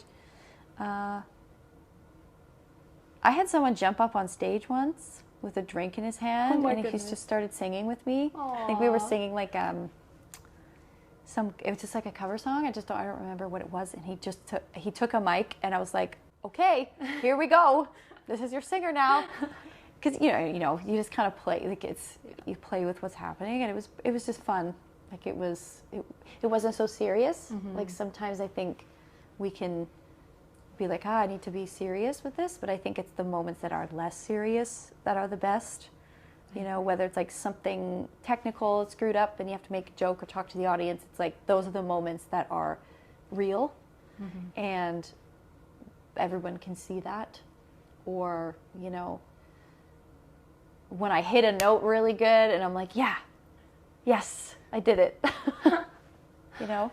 Yeah. So I've fallen on stage before. Oh no. Yeah. But I got back up. And That's that was the best part. That's what matters. So, yeah. It was an eloquent fall. Okay, good. It wasn't like a smack my head on the ground. Perfect. I've seen those videos of like singers who have like gone down on stage, and those I'm like, are you okay? It's kind of part of it. Yeah. Yeah. But it's okay. It was an I haven't gotten to like the big arena yet. Okay, so I don't know what that's like, but I've done some. I've jumped off stage. Like I'll do that. Wow. I like to be in the audience and like sing. Yeah. Which is fun, and I think people like that too. Yeah. As someone who is an often like concert goer, or like venue goer with live music, it's nice to have the talent like with you. You know, because then it's like, absolutely. Yeah. It's that vibe of like, oh, they are a real person, and like, I know they're doing this out of the love of the thing, less of like, yeah. Well, I mean, it's depending on the level you're at too, right? There's so many different like ways that, I mean, because, you know, even like super big name artists, they'll have a show where they're in arena, right? Which is less personal, but then they'll do some smaller thing where it's just a few people, and then they'll suddenly do, you know, maybe like a bar. And it's just, there's so many different, like it's different for every context. And it's also going to be different if there's a room full of people and if there's only like 10 people. So it's like you play off of what's happening in that day. You know? Yeah, and like go off what you're given kind of One thing. day I will crowd surf and it'll be the best. Oh my gosh. Yeah. That would be so scary. That's a goal for me. Like, I'm not even kidding. I want to crowd surf. You will do it. So bad. And live to tell the tale. Yes. Yeah. Don't get dropped. We're manifesting for you. And so crowd surfing is one of your goals. Do you have like a dream venue or another music oriented goal that you're like, this is another thing I'm going to do? Yeah, I mean, I think my ultimate, I mean, I'd love to play an arena. Like that's a big deal. But like if I can tour and play venues and be able to continue to make music and, you know, make a living off of it, then that's like my goal. If anything else, you know, comes along with that as like a symptom of maybe some success musically and I'm, you know, it's growing, then, you know, awesome. But I think the ultimate goal is being able to play live music, make more music and collaborate and have a vision and a message, and just be able to keep doing it and riding the wave. Like, you know, it's because, I mean, being on stage is the thing that gives me energy. It's like you do all of the work prior to that just to do it for like an hour, you know? So it's like when you're in that, I'm in it, and I'm like, yep, I'm here. A dream venue though, like I would say, I mean, I don't know, there's so many, but I would say an arena that's like one of the top, or like a theater, or, you know, right now I'm really rooting for festivals, like summer festivals outside, just to play to an audience and get my music out there and, you know, grab some attention of some people. I don't know.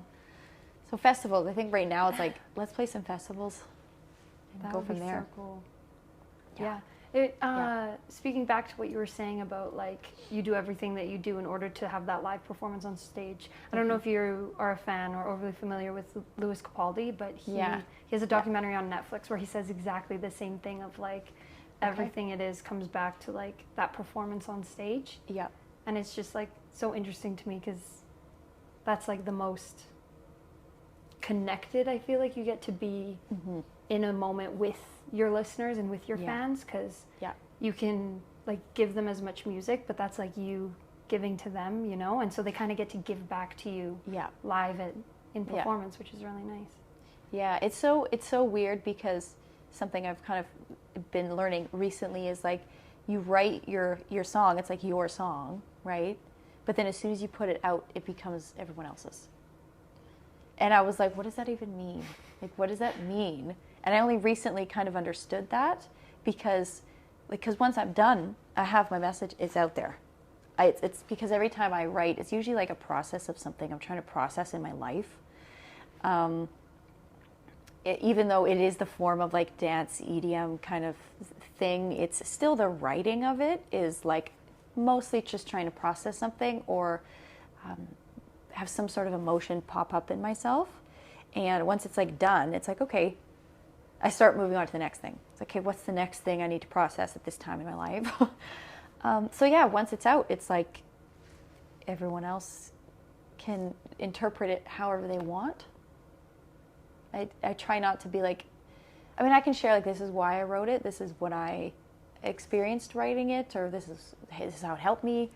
But I try and keep it as general as I can, because I never want to like put anything on someone else. Like when someone's listening to it, I don't want to be like, this is now how you need to listen to it. It's more just like, well, here you go. Like, you put meaning to it however you want. So. And so in your feelings of like putting yourself into the song and then kind of releasing it for other people to put their emotions and their experiences onto, how does that feel for you? Just out of curiosity of like. I find it really interesting, because I've heard many different things. Like, everybody is so different in how they interpret it. And some people don't like it, right? Like, some people are like, yeah, it's not for me. Okay, cool. Like, and then some people are like, oh my gosh, this is amazing. This is what this made me feel, and I was going through this, or whatever, and your song kind of helped me through that. And I'm like, oh, okay. Like, it doesn't hit right away. It's kind of almost just still surprising, because like I'm just so in it. Like, I'm so in that process of writing and then performing and being a performer and on to the next thing, that sometimes it's like I'll hear someone say how the song made them feel, and I'm like, oh yeah, my song exists. Like, yeah, right. So it's yeah, I don't even know how it makes me feel. It's just like, yeah, it's interesting. I look at it with an open. I don't take it personally, because it's just, it is what it is. Does that make sense? Yes, yeah, absolutely. Yeah. That makes total sense. Thank you. I had another question about that, but I think I lost it. So I'll go back to it. Well, it's because like when I listen to music, like when I listen to other artists, I internalize it how I want. Yeah. Like, I can't remember the amount of times that I've listened to songs where I'm like, oh my gosh, this is what it means to me. But then I go and I've maybe heard the artist talk about what it's about, and it's like such a totally opposite, different thing. And I'm like, oh, interesting. Cool. Like, that's not what I would have gotten from that song at all. So, yeah, it is very interesting. It's like, because it could just be so opposite to what that person wrote about. Yeah, but I guess like, as long as it makes you feel, or I don't know, I think it's nice being able to relate to some part of it, or even the comfort that someone has to find in your music to be able to relate it to something that's going on in their life. I think is really awesome and really beautiful as well. But, yeah. I mean, anywho. Yeah. Speaking of artists and all that, do you have like a favorite artist now? Is it still Lady Gaga, or? I don't know if I have a favorite one now, because I have so many favorites. I mean, Lady Gaga, I love her. You know, she's my idol.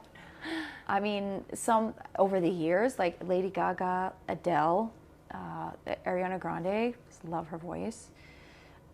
There's an R&B artist pretty recently that I really like, Amber Mark. She's it's fairly new as well.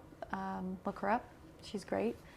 But I mean, I also grew up on like classic rock, and like I could go see any rock band and love it. I have a very small portion of my heart within country. It's not like I like it. I just want to put it on, you know. But I'd go to a concert. But yeah, no, it's hard because I love everything. Like, I could sing everything too. It can be hard to like hone in on my sound, because I'm like, oh my gosh, it could be this, it could be this. Like, let's have every genre in one song. Oh no, no. I often have people telling me to calm down in the studio, because I'm like, but this, and this, and this. So I need people around me to be like, no, this is where we're going with it. I'm like, okay, fine. You're like, oh yeah, that is where we're going with it, I guess. Yeah. I've had people tell me, because I've sometimes had to like take a break from my songs, like I just don't know where I want to go with it yet. Or sometimes I'm like kind of at a standstill, and I just pull away from it and try different things to be like, okay, let's see what fits here better than maybe what I'm feeling. And then I've had times where I'm like, well, nope, the original idea was the best. And then someone was like, sometimes you have to like go away from things or find, like, do different ideas just to come back to the one that was the right one. But I mean, there's so much learning and process in the like trial ones that you do too, when you like venture out, just to be like, yeah, never mind. Yeah. Maybe later on you go back to it, or Yeah. You know, when so know. many people are like, if you want to be a writer, you should write every day. I'm not like that at all. I can't do it every day. Me too.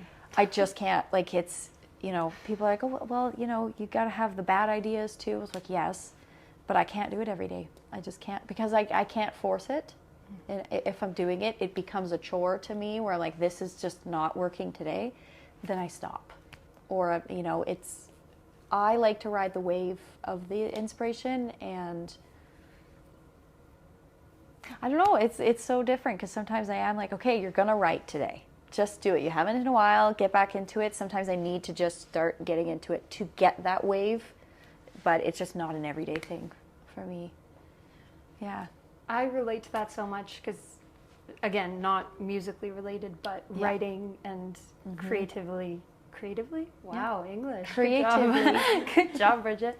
Yeah, like I write scripts and stuff like that, and I'm the exact same way of, I can't do it unless it comes to me, because otherwise I'm sitting there like, and then that's like it. there's and nothing, then I'm like, there's nothing my there. brain is empty, and then I feel like down on myself, and I'm like, oh, this is dumb. I don't want to do this anymore. Honestly, it's such a love-hate relationship, because I understand the idea of, like, you need to do the thing in order to, like, get the momentum, right? Which makes sense, and sometimes it works, but it's like, I don't think it's like a be-all, end-all, like, this is the only, there's so many different ways to approach it. Because you could start writing, or I could start writing, and I'm like, okay, now it's starting to flow. But it's like, you have to be in that wanting to let it start to flow. And if you're not, Absolutely. you're just not going to be, you're going to be like, this is a bad idea. No, for sure. Like, I've had ideas where I'm like, this is so good. And then I leave it and come back the next day. I'm like, oh, what was I thinking? You know, so it's like, Yeah, it's good to give it a second look. Yeah. A thought.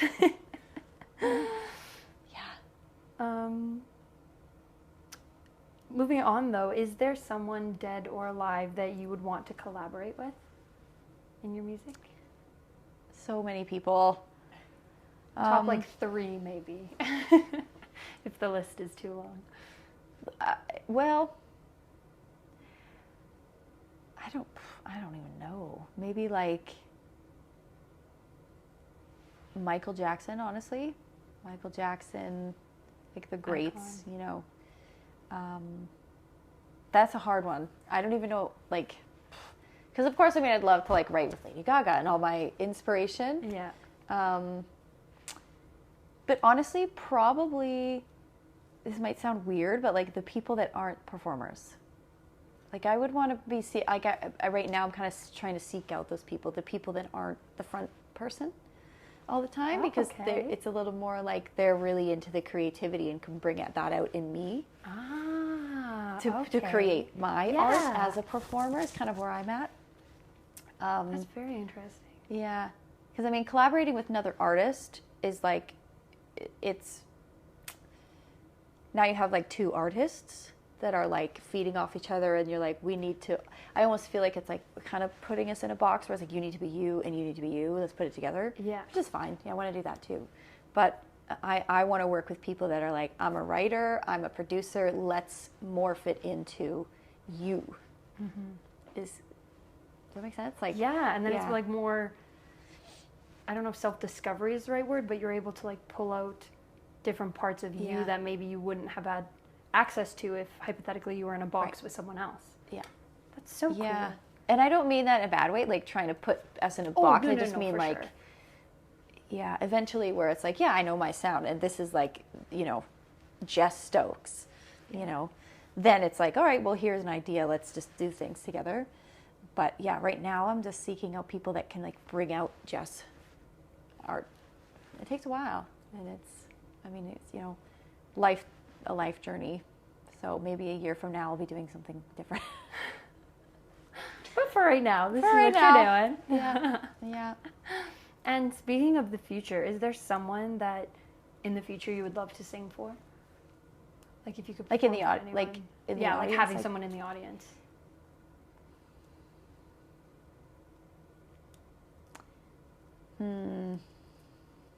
Or do you mean like well-known people or just anyone.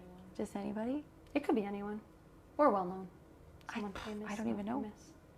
I mean, my natural answer, I want to say just like people who enjoy my music, Aw. like fans, people who like it, like, because those are the people that keep you going. Yeah.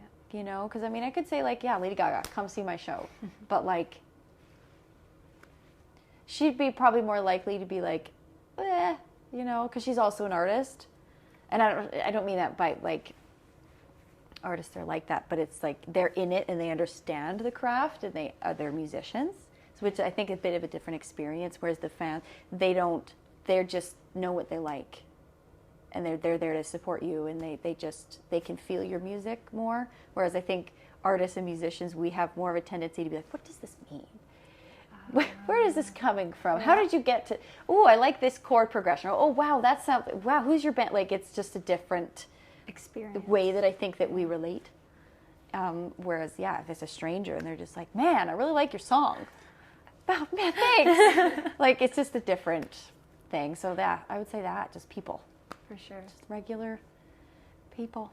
And on that, when you go, are you like a concert goer and live music Yeah. seer? Yeah. And so when Going you to one go- tonight. Oh, yay! Who are you seeing tonight? Seeing my friend Mellifreak, another local band you should check out. Nice. Come tonight. They're at the Starlight Room here in Edmonton. Nice. Yeah. That's Nope. super fun. Yeah. But what was I asking? When you go to shows, Yep. do you go as a fan or do you go as a performer, kind of analyzing those things, or do you try to go as a fan and get caught in the like musical mind of Both. both? It can be like, it can be hard to step away from that because it's like I'm constantly looking for inspiration too, and like other people to work with and things that I really like, and meeting other people, like other artists, other people to work with. So it's like there is a bit of that, but then I really like, I'm just like, no, I'm just listening and enjoying it. Sometimes I do have to like make an effort to shut it off, to be like, no, I'm going to be an audience member today, and that's it. And that's it. So, yeah, usually I'm like, have a drink, hang out, dance, and forget about being a performer because it is like everywhere I go, I'm like, oh my God, that could be for, you know, yeah. Yeah. So that's what I'm doing tonight. That's so exciting. Oh, very fun. And going back to kind of like songs and favorites, do you have one of your songs that is your favorite? Like one in particular, or? I mean, I like them all for their own reasons. It's so, like, every song is so different for me. It's like, so that's hard to say. I don't know if I would say I have like one particular song I like the best, because I would say I like them all the best. Because I don't know. I mean, I have a song that I have, Breathing Underwater, which is out, and I wrote that song in a moment where I was feeling like I was just drowning, like but it's about like imagining what it would feel like to not feel like that all the time. And so it was supposed to be, it is a almost like a, it sounds as if I'm already there, or I was already there, because I wrote it a while ago. So when I listen to that song, or if I'm having a day where I'm feeling not very good mentally, I'll go back to it sometimes. I'm like, oh yeah, no, just like that's your goal, like think about. So in that moment, then yeah, that song would be my favorite, because that's the one that's getting me through. So Gotcha. it's really dependent on how I'm feeling. And the situation. Yeah. That's totally fair. Which is why we write so many songs. Yeah. There's for all the specific circumstances of everything you could possibly feel. Yeah. No, for sure. Yeah. And so is there a song, yours or anyone else's, a song that you find perfect in every way? Like, have you ever like had a song that you've been like, wow, that is it? All the time. I mean, it goes back to that, like, depends on where I'm at, depends on the mood I'm in, because, you know, they're like, yeah, it just depends. I mean, lately it's been Amber Mark. It's called What It Is. If you listen to it, it's just one of those songs that will always be amazing to me. Like, it doesn't get old. I could play it on repeat all day long every day. And so it may be in that way where it's like just everything about the song is great. And you could listen to it without being like, okay, shut it off. Then that's what I'd say is, yeah, there's very few songs like that for me, to be honest. I don't know. Yeah. No, that's that makes sense. I'm usually like, I got to switch it up. Yeah. But yeah, there's a couple where it's just so groovy or so, like it just works.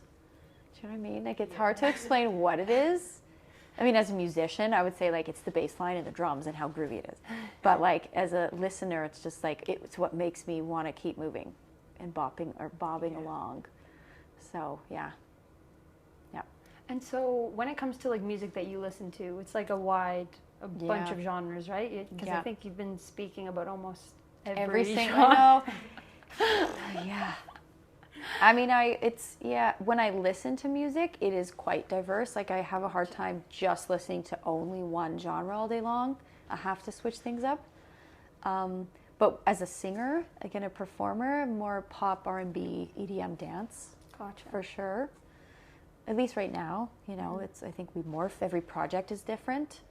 And the project that I'm working on right now, which is I'm trying to write my first EP, is more of a themed kind of thing. So it's like trying to stay in the theme has been kind of hard because I am so influenced heavily by everything, where it's like, okay, well, this could work. Everything could work in the theme, but trying to find something that's sonically cohesive and still makes sense to me as an artist is a challenge. That's totally so fair. I have to make a playlist of like all the songs that work, that make sense, of like references, or to be like, this makes sense sonically for what I want to do. But when I'm listening, it's like, well, because otherwise I'd get so stuck in that only one thing. And I heavily find influence from everything. Otherwise, it's like I wouldn't have such an open mind. I think it'd be very like closed. Yeah, very narrow outlook on music in general. Yeah, absolutely. So, yeah. But an EP, that's so exciting. What has that process been like for you? A challenge. It's been a challenge. Because it's my first one, right? So just trying to get over a few humps. You know, just finding the right people for the project. I've been exploring a lot, working with different people, finding the right sounds. Really what I want to write about, what is that message, has been really just trying to fine tune it. Do you want me to go into detail about that? Like, yeah? Okay, so the EP, the theme, is kind of about the last couple of years, like what my experience has been in this world that is just becoming more and more digital, more online. And it's about kind of the dark side of that and all the topics and things that maybe are coming along with that for me, maybe other people. You know, things like just mental health, how it's affecting us, how we work every day together and connect with each other. And so trying to find the right kind of sound for that, but still make it engaging and fun and something that people can enjoy, maybe relate to in that way. So I'm really kind of writing about, really, things like that. I don't really write too much about like relationships or other people. I very much write about my feelings and how certain things affect me, or how to process it in a way that maybe can be relatable to other people and what other people experience in the world today. So, but yeah, it's been really enjoyable though at the same time, like just making music and having fun with it. But also a lot of exploring, just exploring like what I want to sound like and who I want to be, how it's going to transfer into a live show. and making it fun and unique to me. So look out for that in the next couple, like a year or so. That's so exciting. Yeah. And I feel like people never really, I mean, myself included, just being a listener, I never really think about all the moving parts that would go into creating an EP or an album, and how much thought actually goes into the songs and why they are the ones that they are and in the order that they are, and what they, like the translation even of the EP to like a live performance. Yeah, like I've been thinking about a little bit of, like, when I'm writing a song, I think about everything. Like, it's like, this is what the song, here's the lyrics, the melody, the idea, the theme, the sound. But I'm also thinking about, okay, how can I do this live? And what are my ideas for that? So it's like that stuff comes along with the song. It's never like I got to finish the music first. Or vice versa. Like, what am I going to do for my live show in order to make music? No, it's like, it's everything. So it's like one day I might be like, I'm writing a song today. Okay, I can't touch it tomorrow, but tomorrow I'm thinking about the live show, or, you know, the photos. Like, it's all the other creative stuff that we also think about. You know, music video, continuously building my team, another idea, another song idea. So it's nothing's ever really just like finished and then I move on. It's like everything, a little bit of everything's moving forward. Kind of has to be like that, I think. That's otherwise, a good process, it'd I would be. think. I think so. I hope so.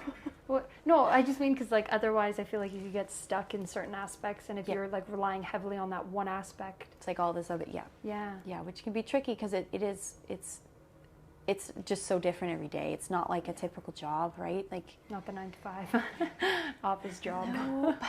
No, it's creative. Yeah. And just being even more creative in how to make a living. You have to be, otherwise, you know. It's like, well, it's like getting used to having an inconsistent income, but also an inconsistent,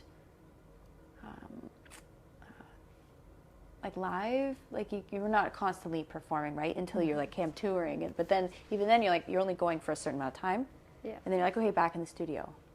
Right. So it's just like constantly figuring out how to be creative, which is fun though. It's like when I get bored, because we do, right? We can still get very, like, it's like, okay, I need to like do something else. This is a lot. Yeah. You know, it's like, well, I have to do something else creative. But I don't know, maybe that's just me. I'm very much like, I have to constantly be doing something that's creative. Otherwise, I'm like, what am I doing with my life? So, yeah. I feel the same way. It's almost like kind of like an obsession sometimes. So I'm like, okay, I'm not doing music. I need to watch a film. And then how do I, you know, which is another thing I'm actually wanting to do. I'm wanting to put a film to my album. So I'm trying to plan that. And you said script writing, so I want to talk to you about that after. Oh, yeah, absolutely. So, we can chat about that for sure. Yeah. So, yeah, I'm interested in everything creative. Like, it's a lot, but it's good. It's fun. Fun and exciting and great and awful and terrible and scary. Yep. All of the above. Yeah. But you know what? I think creativity in music or film or whatever medium is how we find our energy as creatives. It's like we have to be doing it in order to keep going. Like, yeah. And I think the world needs it, you know, like creativity and art. I think everybody's creative, honestly. I think everybody has some sort of creative aspect to them, whether that's like found or not found yet. I think everybody is creative. It's just about figuring out what it is for you. Yeah, I totally agree. Fun. Like using, like actually being able to dig into that, because I know some people aren't. Some people are not into the creative world, which is fair. Everyone's entitled to their opinion, but it's fun sometimes to dabble in it and be silly and, you know, I don't know. Yeah. But, anyway. Creativity, though, like highs and lows, what have been for you, like, the biggest successes in your creative endeavor so far, and also the biggest challenges? Those are two, like, completely opposite ends, but yeah. I mean, I think it's different for each creative thing, for sure. Like, I think I have successes and challenges in the studio, and then I have successes and challenges for live performance that are totally different things. Gotcha. I think a challenge, I guess if I'm going to compare those two, is like figuring out how to like sing in a studio is a different technique than it is to sing on stage. Oh. So that's been, I think, a challenge the past few years for me, where I'm like, oh, like I can't sing as loud as I would want to in the studio. Whereas on stage, I can they want to hear your voice, so you got to just go for it. Whereas in the studio, it's like, oh, I got to pull back in some, and it's more about being more vocally intimate. I don't want to, yeah. Because it's just like you have a microphone so close, and you want to get all these takes that are making a product. So it's just a different experience, right? Yeah. So that's been a bit of a challenge, but also a success, because I've been able to kind of figure out the two a little better because of that. I think one of the biggest challenges is just having the right people, because it's a bit of you kind of have to work with people in order to figure out if they're right. It's hard to just find someone and be like, you're the right one to work with this project in whatever context. You kind of have to work with people, and you don't always figure that out until maybe a little bit down the line, and you thought someone was maybe with you on the project, and you're like, oh, it doesn't work out.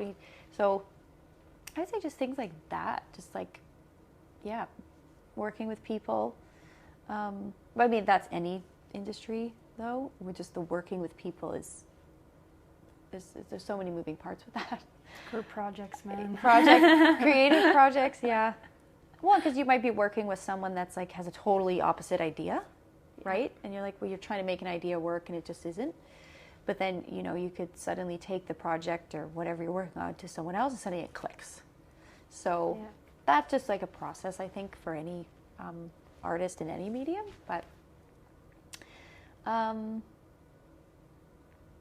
But that being said, I have the past year have found an incredible musical director for my live stuff that we work really well together, and we're both at the same kind of level mentally, with each other. So that's been a really good thing for me.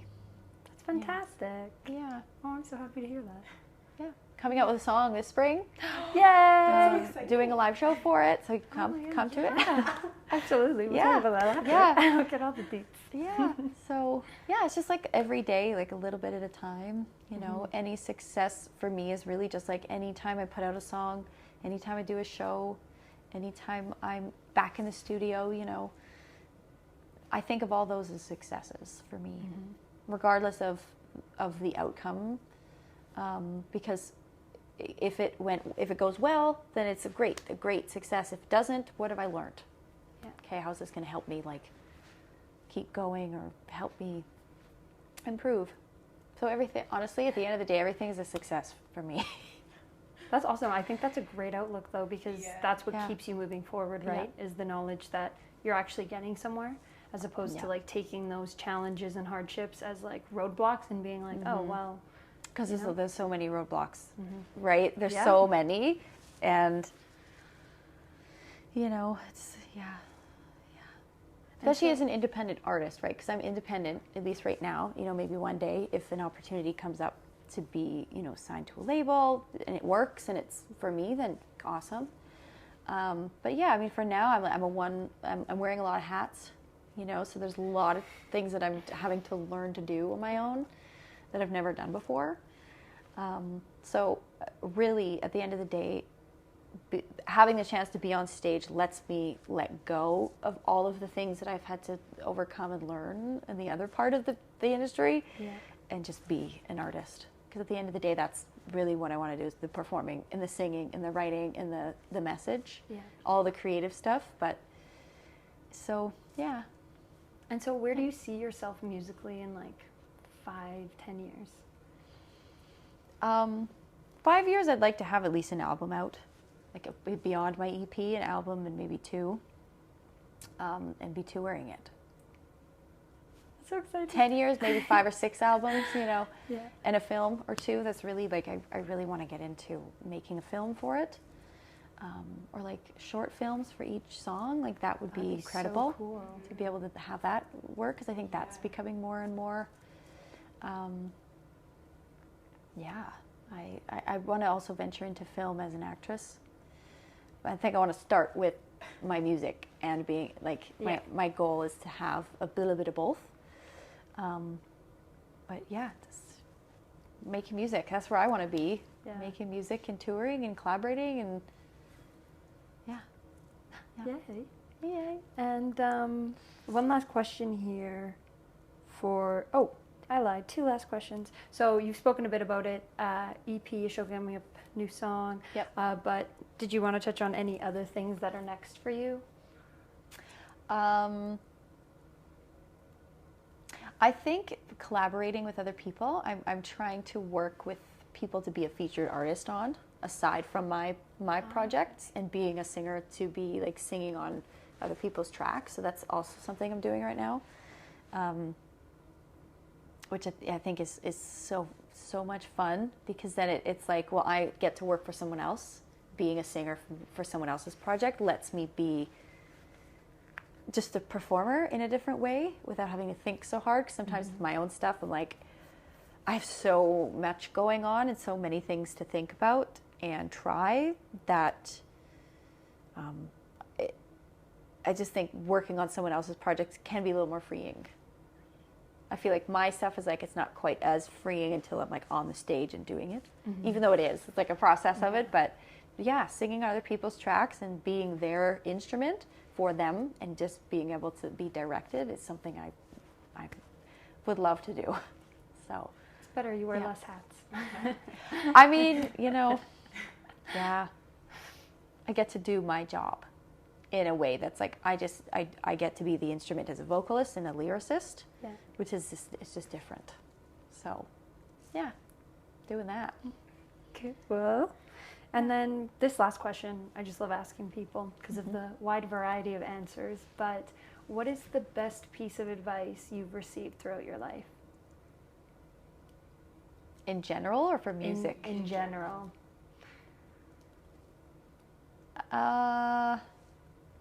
I'd say just trusting my journey, my own journey, trusting the process. I have a tattoo. I'm not allowed to show it, but I have a tattoo that says "Trust your journey." My mom always tells me that. To relax, relax and let things flow. Honestly, it's not as exciting as maybe it could be, but yeah, really just like going with the flow and letting things be. Don't stress so hard because I can. I'm my own worst critic, and I always want to be like way over there when I'm here, and I'm like, I can't yet. I got to keep like just a little bit every day. Yeah, just like trusting myself and trusting, also putting other trust in other people. Awesome. And letting it flow and just let it happen. Yeah, which is, it's one of those things that's so hard because it sounds simple. It sounds like it makes sense, but then you're in the situation and it's like, it's something that I always come back to. Yeah. Something you have to, how you were speaking before of like bringing yourself back down to earth, kind of like one of those things you have to bring yourself back down to. Yeah, because there are so many things that could go wrong and do go wrong, right? And expect the unexpected. That's another one. I always expect something. No, I just expect the unexpected. Yeah, like something could go wrong or whatever. Just being able to work with it is probably the biggest thing. Gotta for be advice.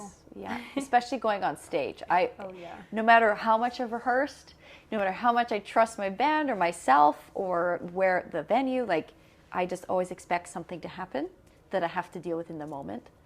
And I think that's just what makes up musicianship and being a professional and being able to improvise well.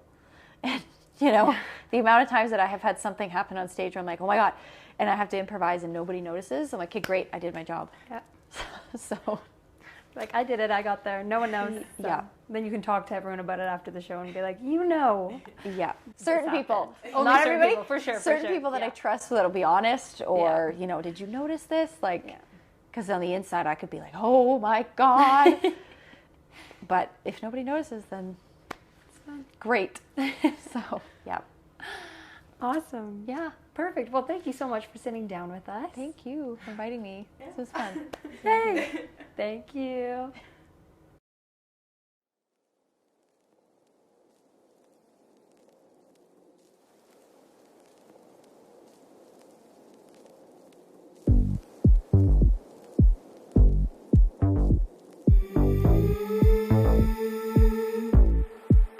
I can't get out of my head. It's getting hard to confess, and I don't want this to end. I hope this happens again. It's getting hard to control now, with all of this time alone. I just can't fight it. I just can't stop it. I empowered all of my beliefs about me. I took control of this part of me. 'Cause I love me. I just wanna love my body. I only want me. I only want me. I just wanna love my body. I only want me. I only want me. Don't need to be shy about loving yourself. And when you bring yourself high, remember it's okay to love yourself. I know I'm not afraid anymore. Not afraid. I know I'm not afraid anymore. I empowered all of my beliefs. 'Cause I love me. I just wanna love my body. I only want me. I only want me. I just wanna love my body. I only want me. I only want me. Not afraid now. I just can't stop it. I love me. Not afraid now.